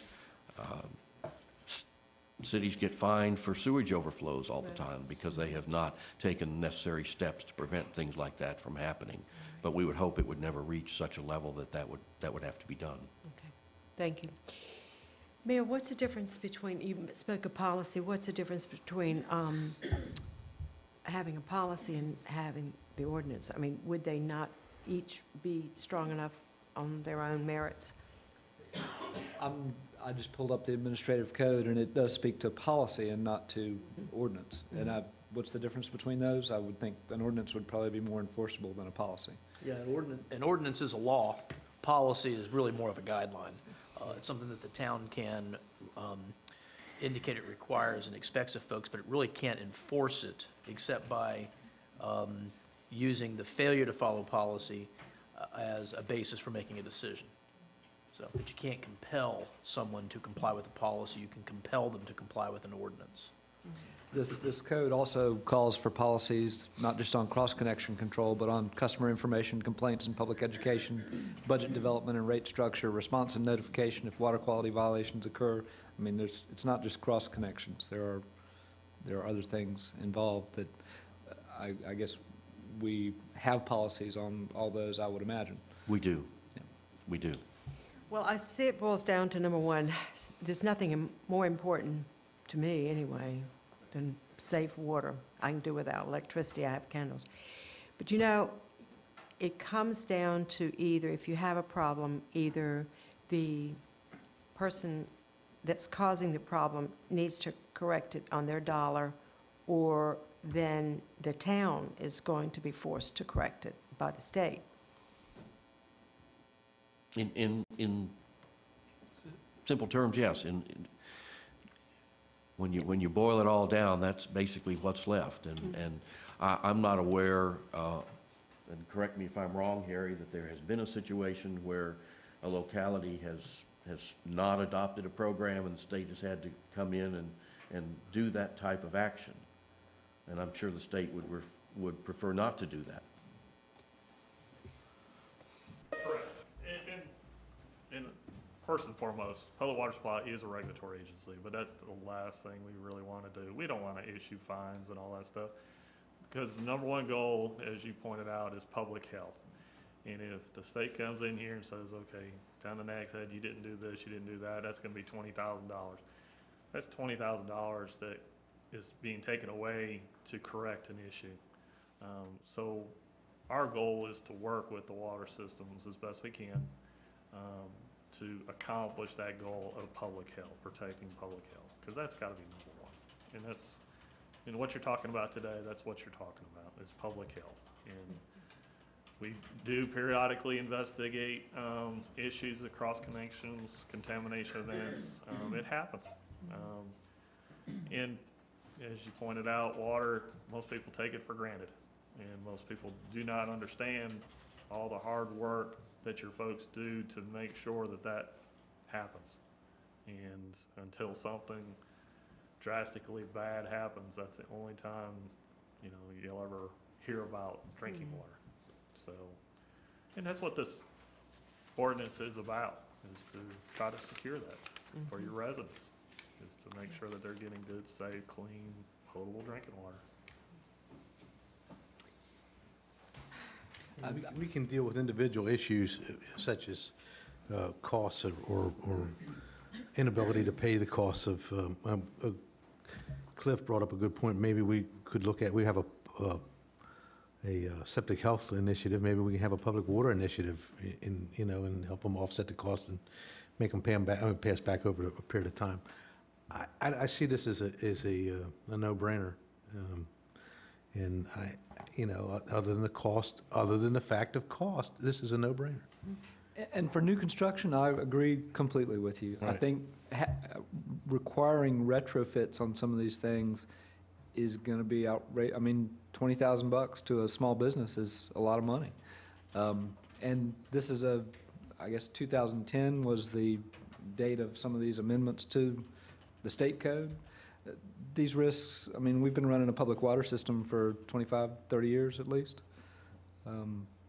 These are not Every new. bit of that. These are not new risks to public health. No, but a risk is a risk, and it's got to be corrected, whether we do it or whether they do it. I mean, in order to maintain the integrity of the system, it's got to be done. So what I'm saying is, again, we operate on a taxpayer's dollar. It's their money. If we need to make some corrections with it, we have the ability to make that decision here. So, I mean, like I said, that's just me. I feel like it needs to be done. It's a no-brainer. The standards that are used in setting up water systems. I mean, I don't know is it American Water Works? I mean, what standards do we use as far as when you put in a water system or put in a water line or a water line extension? There's got to be a standard out there somewhere that we maintain and we use. What standard did we have before now, I guess, is part of my question. Well, the state has, I think it's called a green book. It's a green covered book. It's about this thick, and it has the waterworks regulations in it. Part of that are design requirements. Part of them are operational requirements. It includes the chemical limits on a vast list of chemicals that you can't exceed in your water system. And all these are put together and provided to the water systems as they operate and as they develop extensions to their systems. It's what the design engineers use in designing new systems. I think one of the things that when a change in the state's regulations came to our attention was when there was a proposed hotel to be built behind La Fagata, which turned out to be a subdivision now called Moongate. But when that set of plans, because it had a fire service line that was considered an extension to the town system, that had to go to the state to be reviewed and approved, and it came back rejected because it didn't have the currently required backflow prevention device on that fire service line. So at that point, we changed what we were enforcing locally, even for a set of plans that didn't have to go to the state, and said, this is what's required to adequately protect the water system, and so this is what's going to be required of all new construction if they meet these conditions, a fire service line with a fire department or a Siamese connection. But that's, I mean, as we have learned that the devices required to provide an adequate level of protection have changed, we have modified how we review plans. But again, even though a business may have been in operation for 20 years, if they are a business that creates a threat to the system, a device that doesn't meet current standards is not going to adequately protect the system. And so that's why we feel that we need at least a policy or an ordinance or something that we can enforce, so that when we go to the customer and say, look, your device is not adequate to protect our water system, we want to continue to provide you with water, and we want to do it in a safe manner so that you're not creating or not allowing a continuance of a potential threat. And so you're going to need to upgrade your device. And these, you know, there's a manual that's published by the University of Southern California Cross Connection Control Institute, and it's probably 50 pages, and it lists currently acceptable backflow prevention devices across numerous manufacturers in sizes from a ½ inch all the way up to probably 24 or 36 inches in size. So the town is not telling someone, you must install this device. They can obviously do whatever's most cost effective for them as long as it's on that list. And we'll be more than happy to provide that information to anyone that has to upgrade their current device. I'm going to make a motion to approve the ordinance, a cross-connection control ordinance to protect the quality of the treated public water supply as presented in our packet, hoping to get a second so we can discuss. Second. Thank you. Doug, I think it's a great idea that you have about the thing that we do with the septic task force with the program. And Bob's right. If somebody has got to correct what they have in there, and it's been in there forever and we know about it. I mean, you cannot subject 20,000, 50,000 people to bad water in the summer because there are 10 or 12 businesses out there that do not have the correct apparatus. And I think at budget time, and we're getting ready to have some budget workshops, we could get into some kind of plan that, you know, if your repair is going to be $20,000, you've got 5 years to pay for it, or whatever we can work out, because to me, it's more important to delve into the taxpayers' fund balance to do what you suggested, Doug, rather than wait until, well, we should have done that. And we've always been proactive. And I just, that's my discussion part of it. And there's nothing in this ordinance as it's proposed that would prevent the town from coming up with any kind of a funding mechanism to assist businesses in any way that the town deems is appropriate. What do you think, Mayor? I mean, my concern is forcing people to buy a Cadillac piece of equipment at 20 grand when a Chevy at 5 would do the same thing. And I think that's... Well, as long as it's on the list, that's fine. Unfortunately, the list is made up by the guys that... Cadillac, to pick Cadillac. Yeah. There's Cadillacs and BMWs on the list, no Kias. But if that is what acceptable through the state, then who are we to question what works and what doesn't?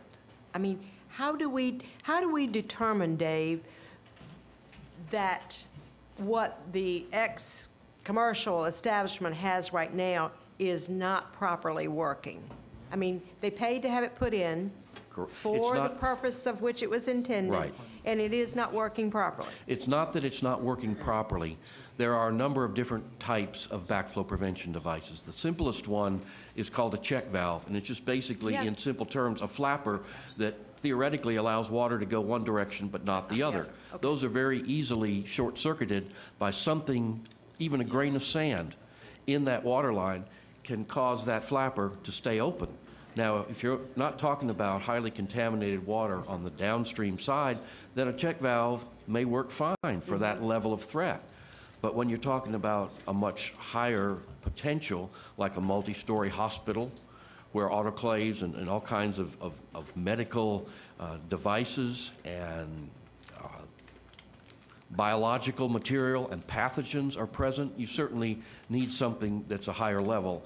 And the state, in this program, we have basically, it allows us to determine the level of threat of a specific type of business or a use of the water. Now, once that's determined, that dictates what kind of device must go in. In the old days, a double check valve might have been sufficient, but today, you must have a reduced pressure zone backflow prevention device in order to prevent, to the extent possible, a backflow from certain all high risk, but again, not all businesses, not all restaurants, for example, have to have an RPZ device. But if they have a fire service line to their sprinkler system with a Siamese connection, that ups the ante significantly.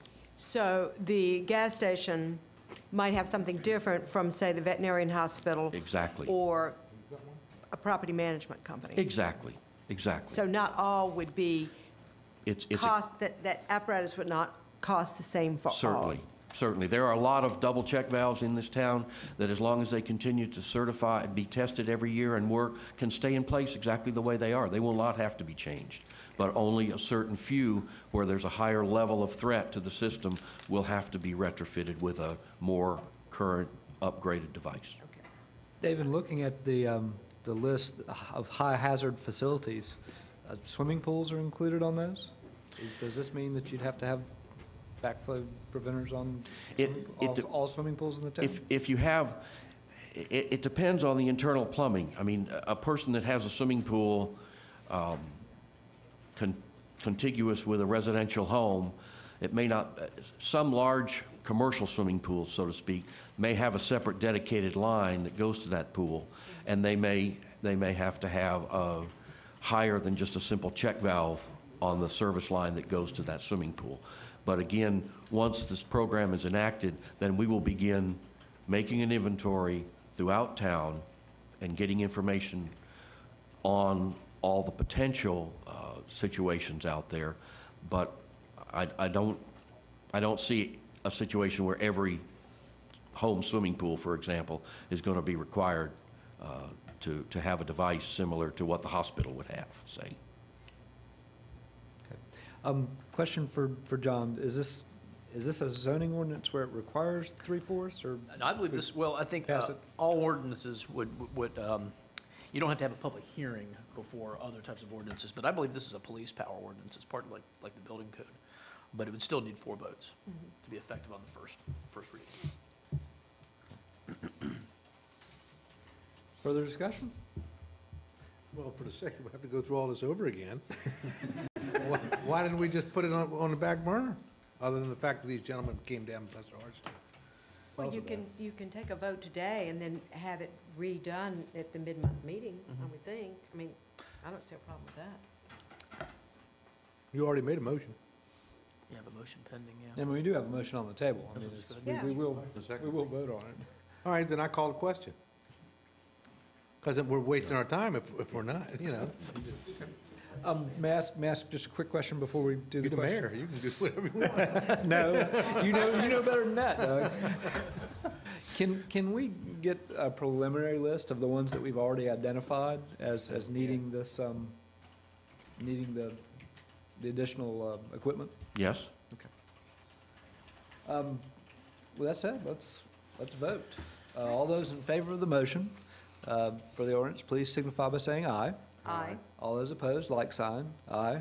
Motion passes 2-1. We will have to have a rereading. If we could come back with a little more information, and I'd also like to notify these folks that we may be getting ready to tell them that they're going to have to spend $20,000 or $30,000. I'd like to let them know a little bit more about it too. All right. Well, upon saying that, you know, so am I hearing that you are more concerned, Mayor, with what 10 individuals may have to pay for an apparatus that the town is ready to help them with, rather than something happening to the water system for the whole town? And I really wouldn't classify it that way, actually. Well, then I would put it help me more to that understand. I am concerned about the town requiring things that other towns haven't required, and that we've been able to adequately protect our public water supply without for many years. Well, there's some question about whether we have adequately, that we've done it to the best of our ability. We've been lucky. Maybe we'll continue to be lucky. Do we have fluoride? Does Canada put fluoride in our system? Yes, they do. Yes, they do. I happen to have been, just for the sake of, in a prior life before I came to Outer Banks and served as a fire officer, we had a water system that got over-fluoridated and 2 people died. The city paid for that pretty dearly. And it was supposedly done, they do it nighttime, certain times every night. Evidently, they fluoridated the water, and a low pressure, something happened, and it got over-fluoridated. They, instead of fighting it, I guess, they just paid it off. There were 2 people on that were having dialysis done that passed away from it.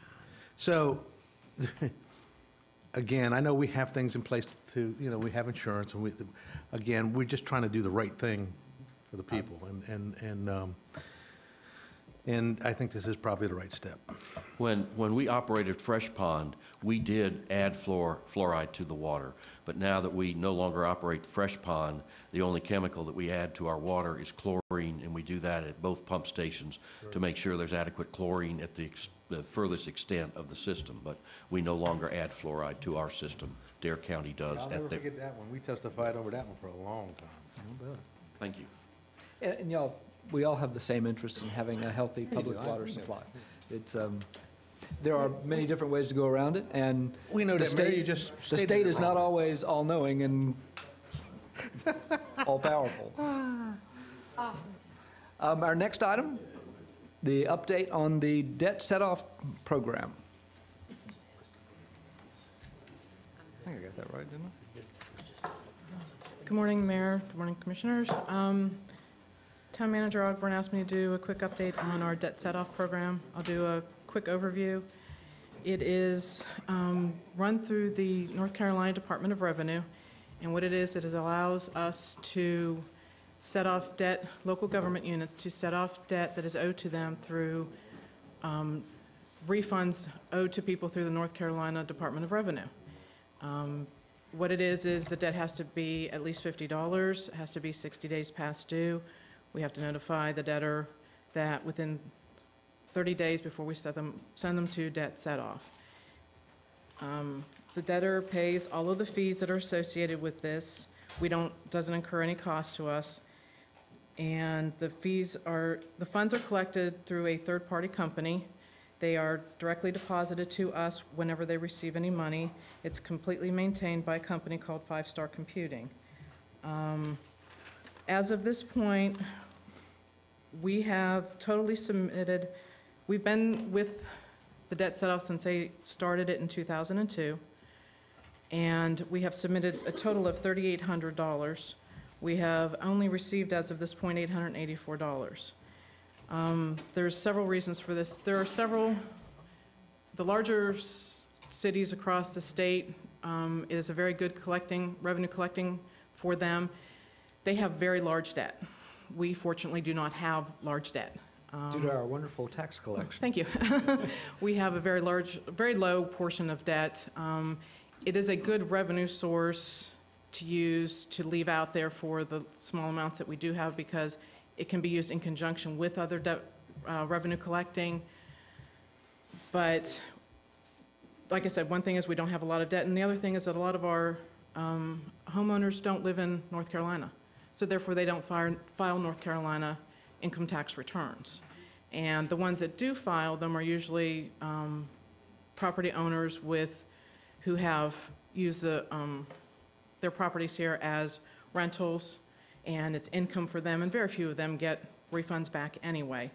And so that's why it's not really doesn't generate a lot of revenue for us, but it's a nice thing for us to have out there. We can, as long as the debt is legal for us, we can leave it out there on debt set-off. So for a tax bill that's still outstanding, we can leave it out there for 10 years on debt set-off.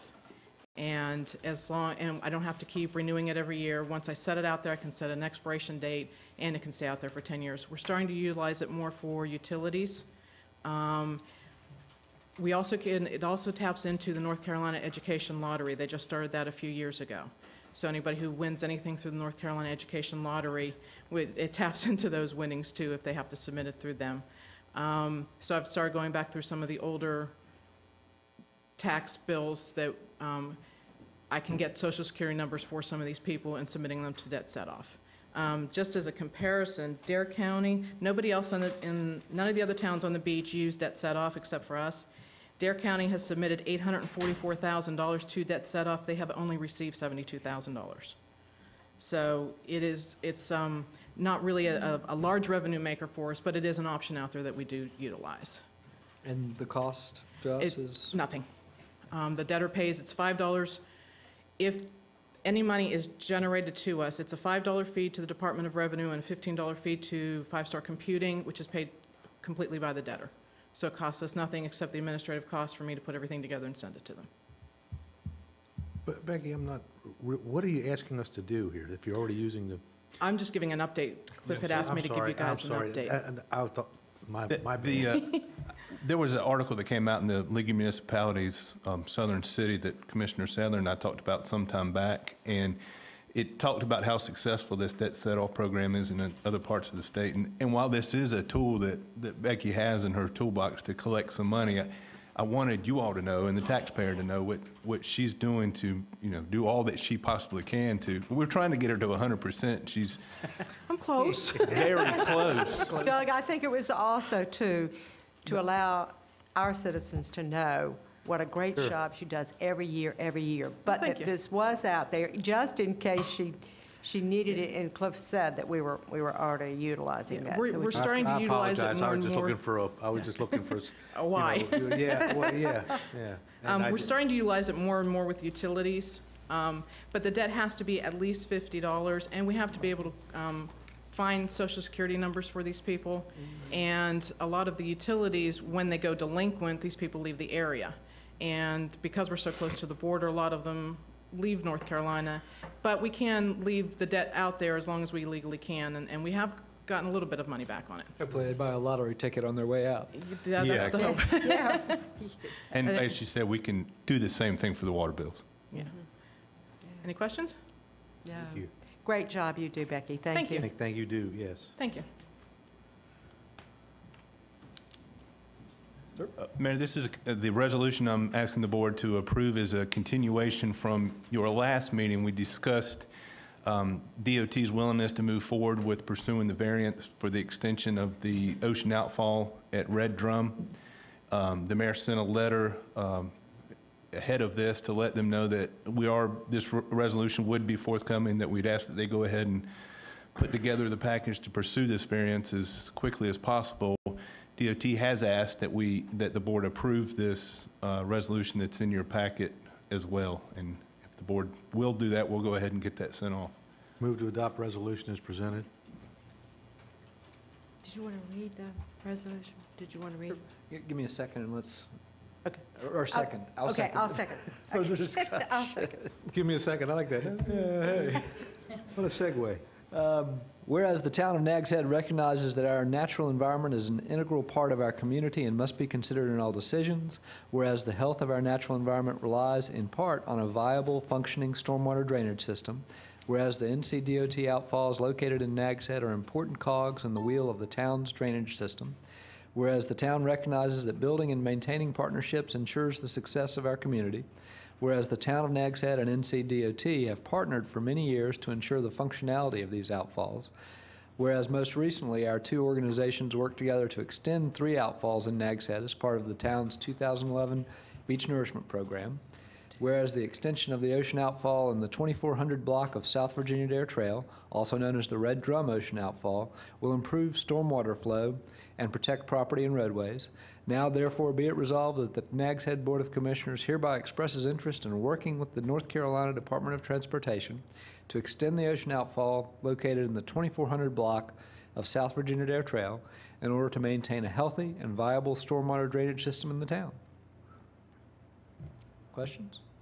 All those in favor of the motion, please signify by saying aye. Aye. All those opposed, like sign. Motion passes unanimously. And this will segue into the other item, and that's the update on the stormwater projects that we're currently working on in town. You'll see, as you ride through town, that Public Works has been cleaning out and reshaping several, or most all of our ditches and swells in town. They're working this morning in the Seven Sisters area of the village. Also, if you look down at the 7-Eleven in South Nags Head, you'll see DOT's got their motor grader and their excavator to work 1243. Quite a bit of sand has filled in that South Nags Head ditch. They had started that work. I believe they got pulled off on something else, but they are down working in that area. I'm going to ask Ralph to come up, put him on the spot, and ask him to fill you in on some of the other things we're working on. Good morning. Like I reported to you at the last board meeting, the contractor is in Vista Colony. He's doing the manifold work and that pipe work.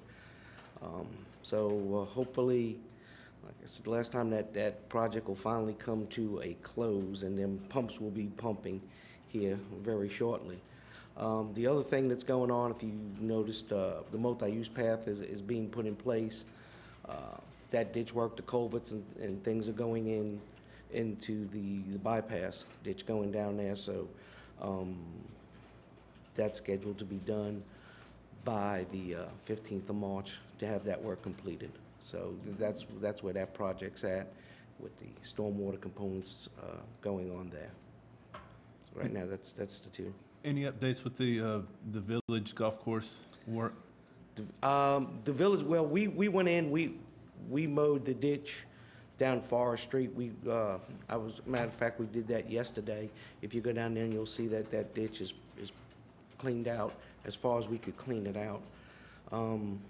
Also had a conversation with Ben Bridges over there. They are ready to install the pipe over on Bay Meadow. His one concern, though, is he wants to get something from the homeowners association saying that he puts this pipe in, if the sound would, if we had a storm, the sound would back up, and that water would back in through that pipe up onto those properties, that he would not be held, or the golf course would not be held liable for putting that pipe in and allowing that to happen. So I think he is in some conversations with Emily Lewis, who is the, I guess, the liaison with the property homeowners association, and they're trying to get that worked out. But that's where that's at. We'll do all that we can. We've gotten this far. We're not going to let that stop this project from happening.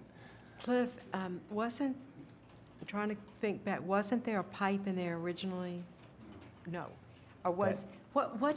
There was an open ditch. It was an open ditch, and they covered it. Right. They still want to be the ability to access a portion of that hole, I think. So they're going to put a pipe under it instead of leaving it open. So if they went back to, or had to go back to the original ditch, then that would relieve the golf course and the homeowners, wouldn't it, if it were back to its original? Yes, I mean, the same, I guess the same jeopardy was in place. It was, and that was some of the question. I guess the question is, was the ditch filled in to allow the golf course to walk across that ditch from hole to hole, or was it filled in because of a prior storm that let water back up in there? So that's the question right now that nobody can answer.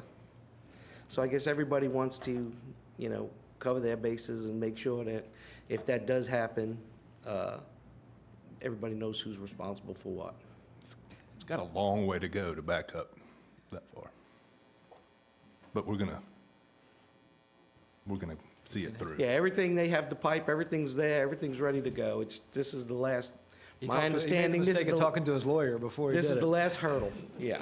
Is that pipe as large as the open space used to be, Ralph? Yes, it's a 15-inch pipe. It's plenty big enough to let water out, yes. Yeah. Cliff, could I ask Ralph one question on ditches while he's up here? Yes, ma'am. South Nags Head ditches are becoming cluttered with trash. Okay. And I know summer's coming. So what are our plans to try to encourage DOT to assist the town, or what are we doing about getting those ditches clean before? Well, hopefully, when they go in there and clean them, to clean out the sand and stuff, they will take care of the trash too. You know, we've had this conversation before, is getting the trash out, not just getting the sand out, but also getting the trash out. There's boards and other things in there, and we were sure that when they clean that ditch, they would also take the trash out. Okay, thank you. That's all I got. Thanks, sir.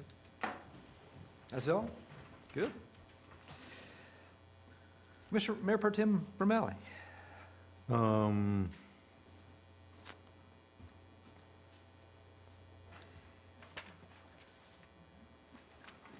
What we have, we reported before the need to upgrade our system here as far as the installation of video equipment. We've been talking about it for years, as a matter of fact, about how to do the right thing. Roberta has diligently worked on it for some time. We've applied through GovEd to the grant system for $20,000 to do it. Roberta tells me that the bids have come back just a little bit over the amount by $506.73. I mean, that's it. We need to upgrade the system. This will, I'll let Roberta, tell you basically what the upgrade is. But I'm coming to the board for an additional $506.73 above our grant request in order to pay for it. Roberta? Who would be giving us the grant? Did I miss that somewhere? Well, the grant goes through GovEd. It goes through, we on the board. Where's the money come from? It comes from the state. Okay. It's the franchise fees. It's franchise fees, yes. Thank you. But it comes from the state. Yeah. I mean, I'd like to say that we're getting our own money back, but it's really franchise fees, yeah. Actually, what I'm asking for is your approval to go ahead and apply for this grant to get our own money back from GovEd TV to install this equipment. This is, right now, we're using some equipment that our prior videographer had. It's a bit old, it's still working. The installation of this new equipment would enable us to have a cleaner look, both in here in our room and on GovEd TV, and it would also enable us to record some other programs to add programming to that channel. And there's a process. The process is we fill out a grant application, submit it. Each government that's a member of the GovEd channel has the ability to ask for grant money. $20,000. $20,000, and we're asking for our $20,000. Last year, Roberta has we had not. I don't remember how much we used last year. Do you remember? We ended up using, I believe, almost all 20, the installation of the audio equipment, and then we spent money. We gave UNC CSI almost about $5,000 and to finish their Huron video, which it should be almost finished, by the way. But so. anyway, this is for us to put in a grant for $20,000. We will need an additional, and I don't know whether. I mean, it's to let you know up front that the contract came in, or request for is above the $20,000 by the amount of. Well, Kim Kenny's been kind enough to find funds in, I can't tell if that's governing body or governing body contracted services. Yeah. Either way, it'll need our approval. Yes, sir. Commissioner Cahoon had expressed some concern about making sure that we establish those ground rules and let the people that we were applying for the grant to, that it's not just a wide open invitation for all groups. It's groups that are authorized to use this facility anyway, and we've already got a policy in place on that, I believe. We do, and the grant, let's see, I don't know how I have this. I have some suggested language. I'd have to go back there. I can just speak really loudly if that's okay. Sorry, Corey.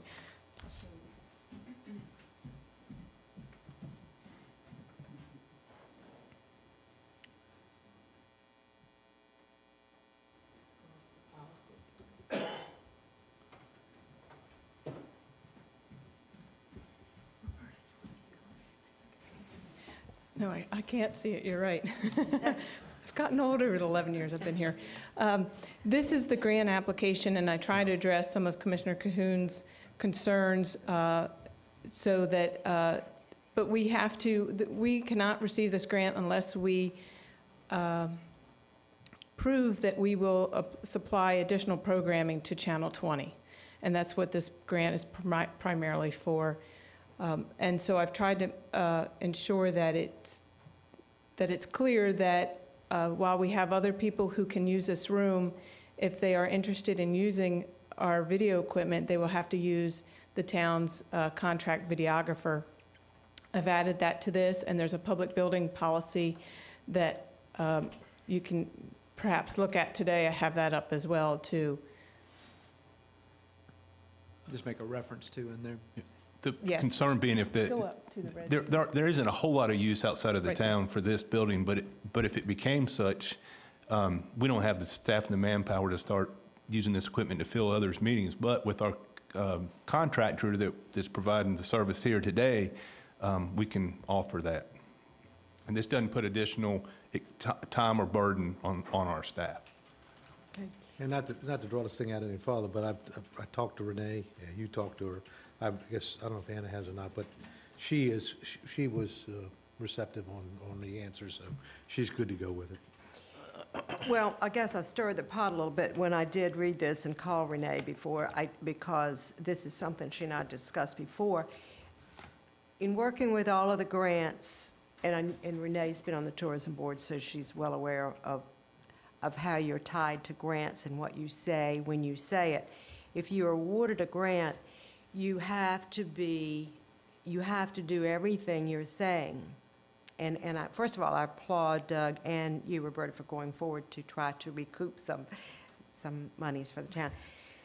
But what the grant was saying, I wanted to make sure I was clear that we, in some meeting, had not said or had we said that not only were we going to tape BOA meetings and the planning board meetings, but we had budgeted that money? Because in reading this, it seems to me that we are committing to taping other town meetings in order for them to go on the government channel. And if that's what it's saying, I don't think we need to be doing this at this time, because I don't believe we've allocated extra monies for our person who is doing our newest person here in the boardroom that's doing the taping. So that was my concern.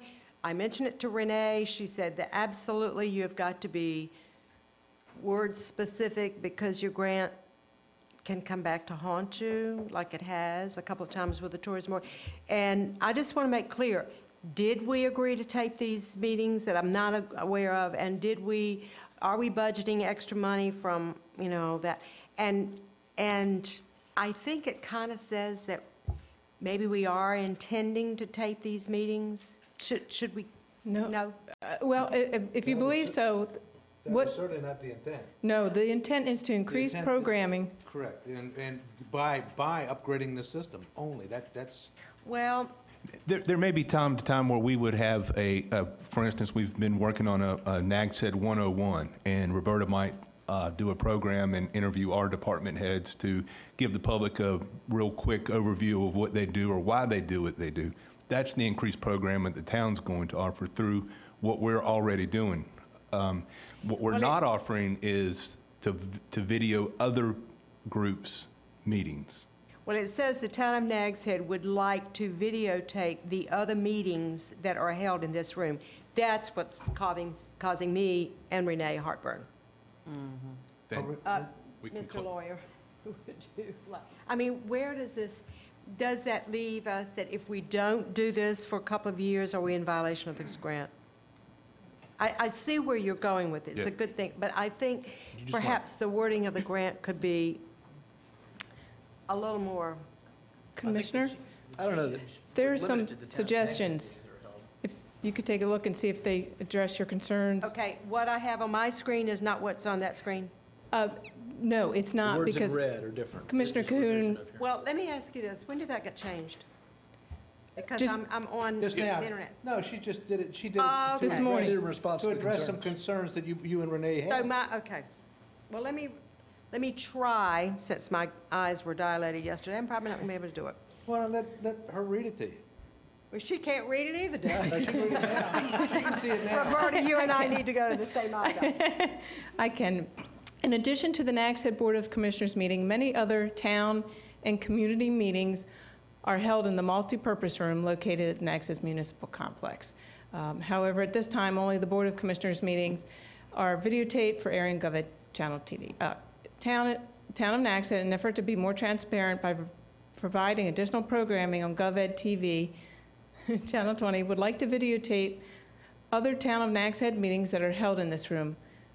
In addition, thank you, to videotaping these other meetings, the town could also intend to use this equipment to videotape presentations related to town services and activities, such as looking at a budget show, a police academy, or managers or mayor's chat. I could do this once we get this new equipment. We could also next year use these funds to hire a videographer to come in here and create additional programming for us. This is just a start of the GovEd channel is PowerPoints are gone. They're gone. They should be gone already. So the video is more active, and that's where I'm trying to move us. That's where Mayor Pro Tem Romali and I are trying to go. And this 20,000 grant it's an every year grant, it sounds like. Okay. Yes, it's not a definite every year, but it's been the past 2 years. Well, it's been in our budget for the last 2 years.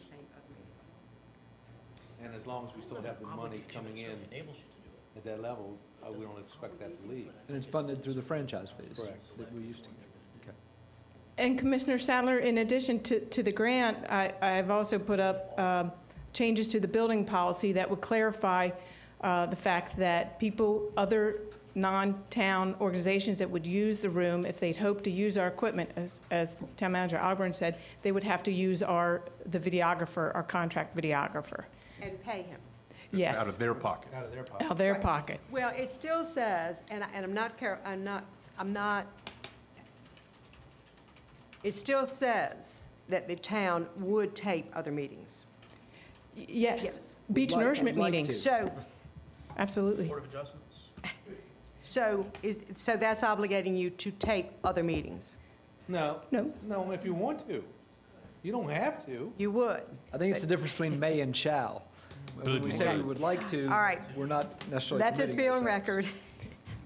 record. I would like to do the grant, but I do not want to be obligated to taping anything other than what we, as a board, approve and fund. Exactly, and that's where I'm getting at. Okay. We would not, if we approve this, we would still have to approve what we tape. Okay.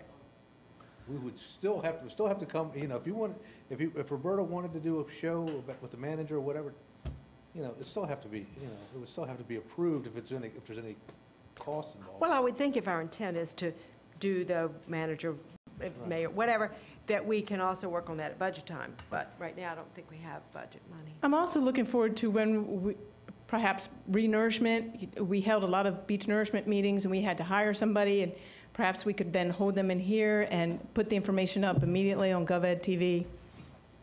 Just a thought. Would your concerns be addressed by making it that the town would like to videotape some other Town of Nags Head meetings? That doesn't require that you do all of them, but it indicates you want to do some of them. Well, adding some. Without specifying which ones those would be.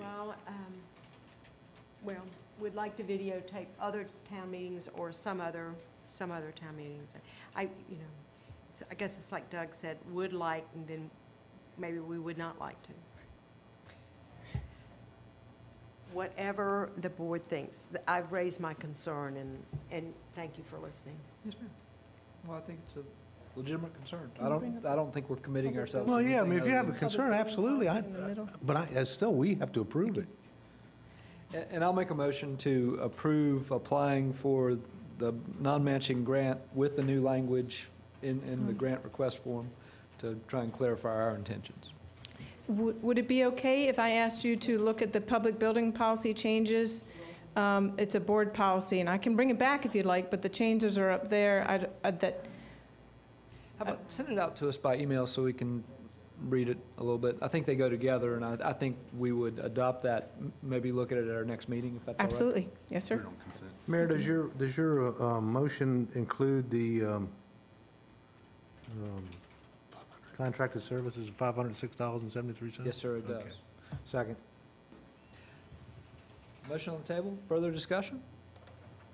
All those in favor of the motion, please signify by saying aye. Aye. Aye. All those opposed, like sign. Motion passes unanimously. Thank you. Thank y'all for your work on it and trying to address the concerns. There's a thing on the front page of today's paper about the school and, what's his name? It used to be the DJ, it used to be on the radio at, Kramer? what is it? Hunt, yeah, Hunt, and working with the school, with the high school. And it's really, that's the type of thing, though, that this is all about. And but schools had once set GovEd channel, the government channels at the other part. It's 20 and 21, what is it, channel 20 and 20? 19 and 20. 19 and 20, that's right, geez, I should know. Dude, now. Is it?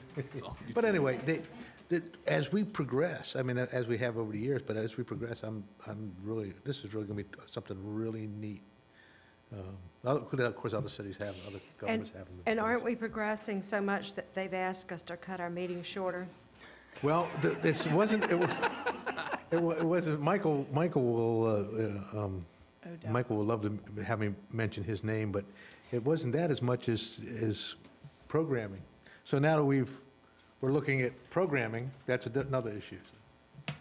I think we'll get, I think people are going to have, maybe not us because we're the first ones to do it or one of the first to do it, but maybe it's going to go to assigned times after that, for the other towns that come on board. I'm not sure what could be more entertaining than our meetings. Absolutely. Absolutely.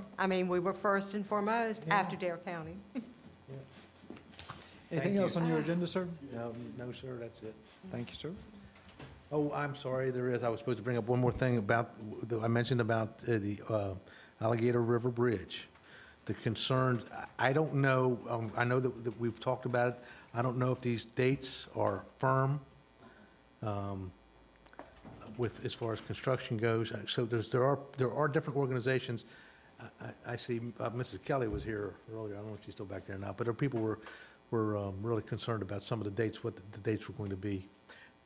We all the governments have concerns because we all have people that work here and live over there.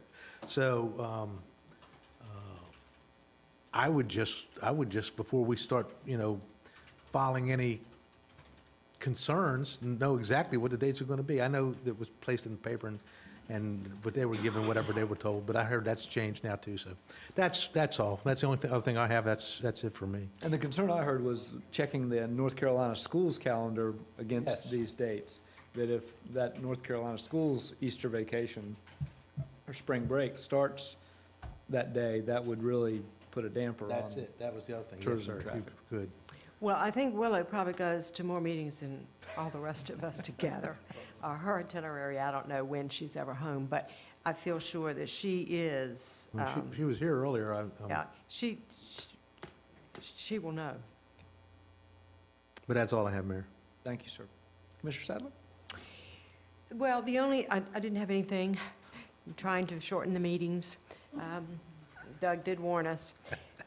But I would like for us to consider, passing of ordinances takes 4 out of 5 when and I will be absent the next meeting in March. And our attorney reminded me that mid-month is an extension of this month, which I never could get used to that, but it is.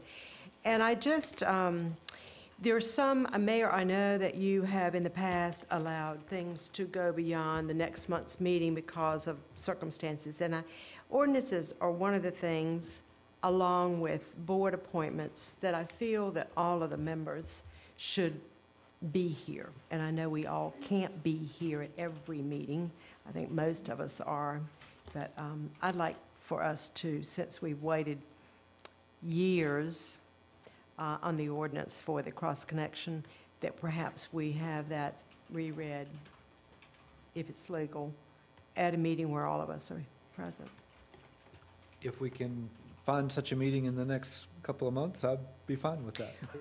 I will make sure that I tell the 2 absentees to get busy, and let's give Cliff all of our schedules, because usually in the wintertime is when some of us take off. Certainly. But we would, what John is saying is that we can't reread that ordinance at the mid-month meeting. And it was interesting. It has to be another separate meeting. Because it's the same That's meeting. correct. Yeah. That's right. Sorry. Fair enough. We will be glad to try and schedule that for when everybody is here. That's all I had. Thank you, ma'am. I've got a request to enter a closed session to review closed session minutes for July through December 2012 in accordance with GS 143-318.11A1. And I'll make that request and that motion at the appropriate time. Dates for the upcoming CIP and budget workshops. Cliff, do you want to hand out the CIP? We do have CIP ready now for us to take home and take a look at. Let me propose a couple of dates. I'm looking at possibly April 10th as a CIP workshop meeting, and that is,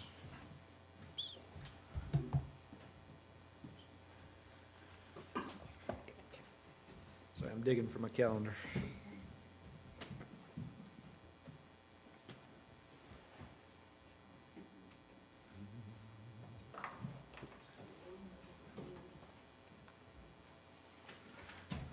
April 10th is the second Wednesday in April, and I would suggest possibly an evening meeting for that, if that works for everybody.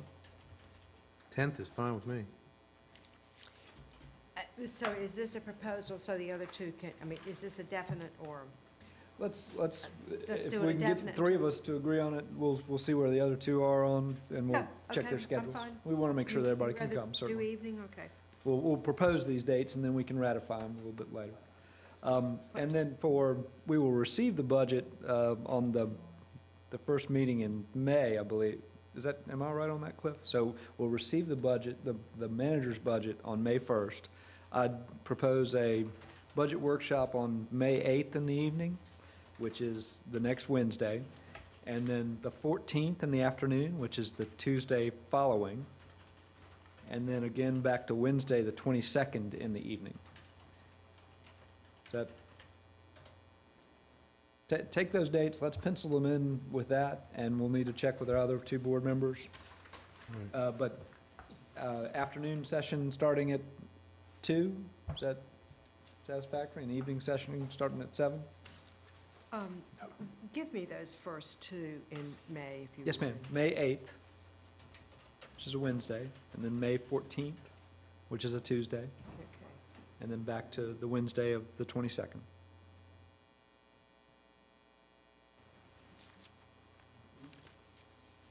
I'm not stuck on those dates, I'm proposing them. Carolyn, could you send those dates out, please? And this, on the 10th of April was CIP, and that was at 7? Yes, ma'am. And so we've got our CIP package here. We can give the manager direction on what to include, what not to include.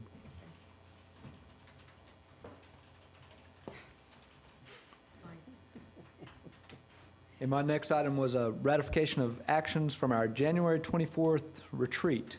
We did make some decisions there. Those decisions do need to be ratified in open session. Well, that was open session as well, but just in a formal meeting. Probably one of the bigger things that we did was we have disbanded the Citizens Advisory Committee. We're going to replace that with a mayor and manager chat. I would propose scheduling the first one of those for, a lot of calendar looking, sorry, y'all. I'd propose that for,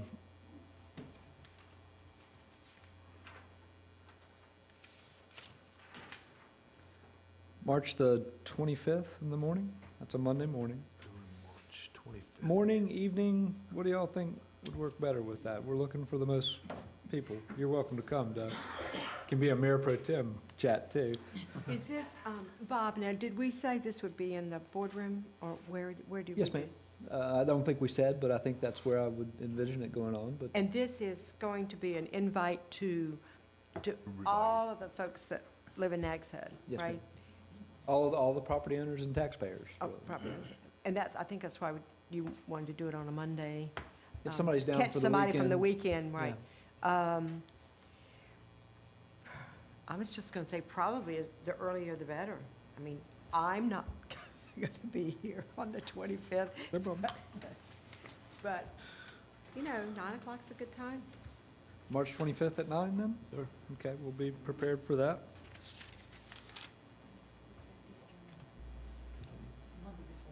It's the Monday before Easter. Okay, shouldn't be too bad.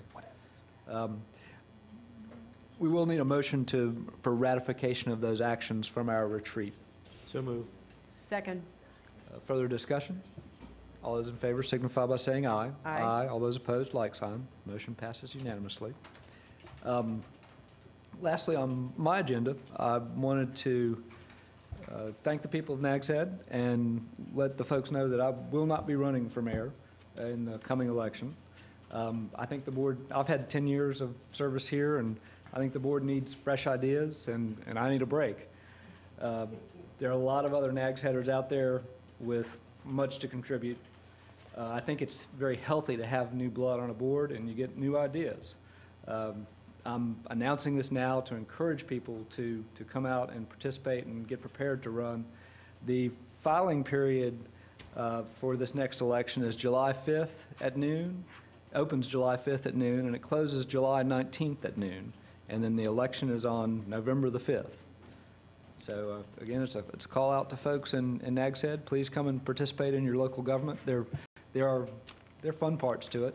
It's not all fun. But it's an honor and a privilege to be able to serve, and I encourage more folks in our community to get out and do that.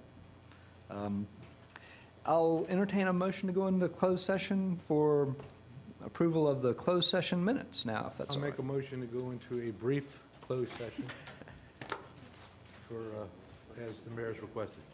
In accordance with GS 143-318.11A1.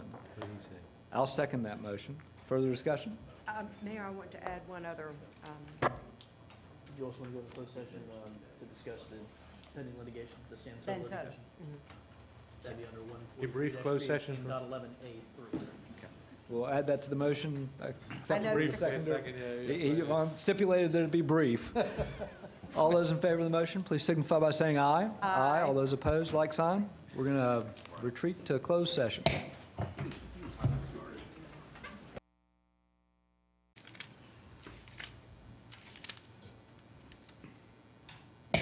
We're going to come back out of our closed session, and I'll ask our attorney, Mr. Leidy, to report out from that closed session. Yes, sir. The board took action to approve the closed session minutes for 2012. Also took action to approve the opening of a set of closed session minutes. When doing so, would no longer frustrate the purpose of the closed session. The board also conferred with the town attorney regarding the pending Sand Soda case, but no other action was taken. Any other business to come before us today? Move to adjourn to the mid-month? We're recessing to a mid-month meeting on Wednesday, February the 20th. Remember, we also have I guess it's a workshop, or is it a workshop, or? It's a review session for the town manager. We're coming and doing the town manager's review the afternoon of the 20th. Well, it's a special meeting. It would be a special meeting, but you can just call it a workshop. Good enough. So we will see you back then, and we'll stand in recess until then.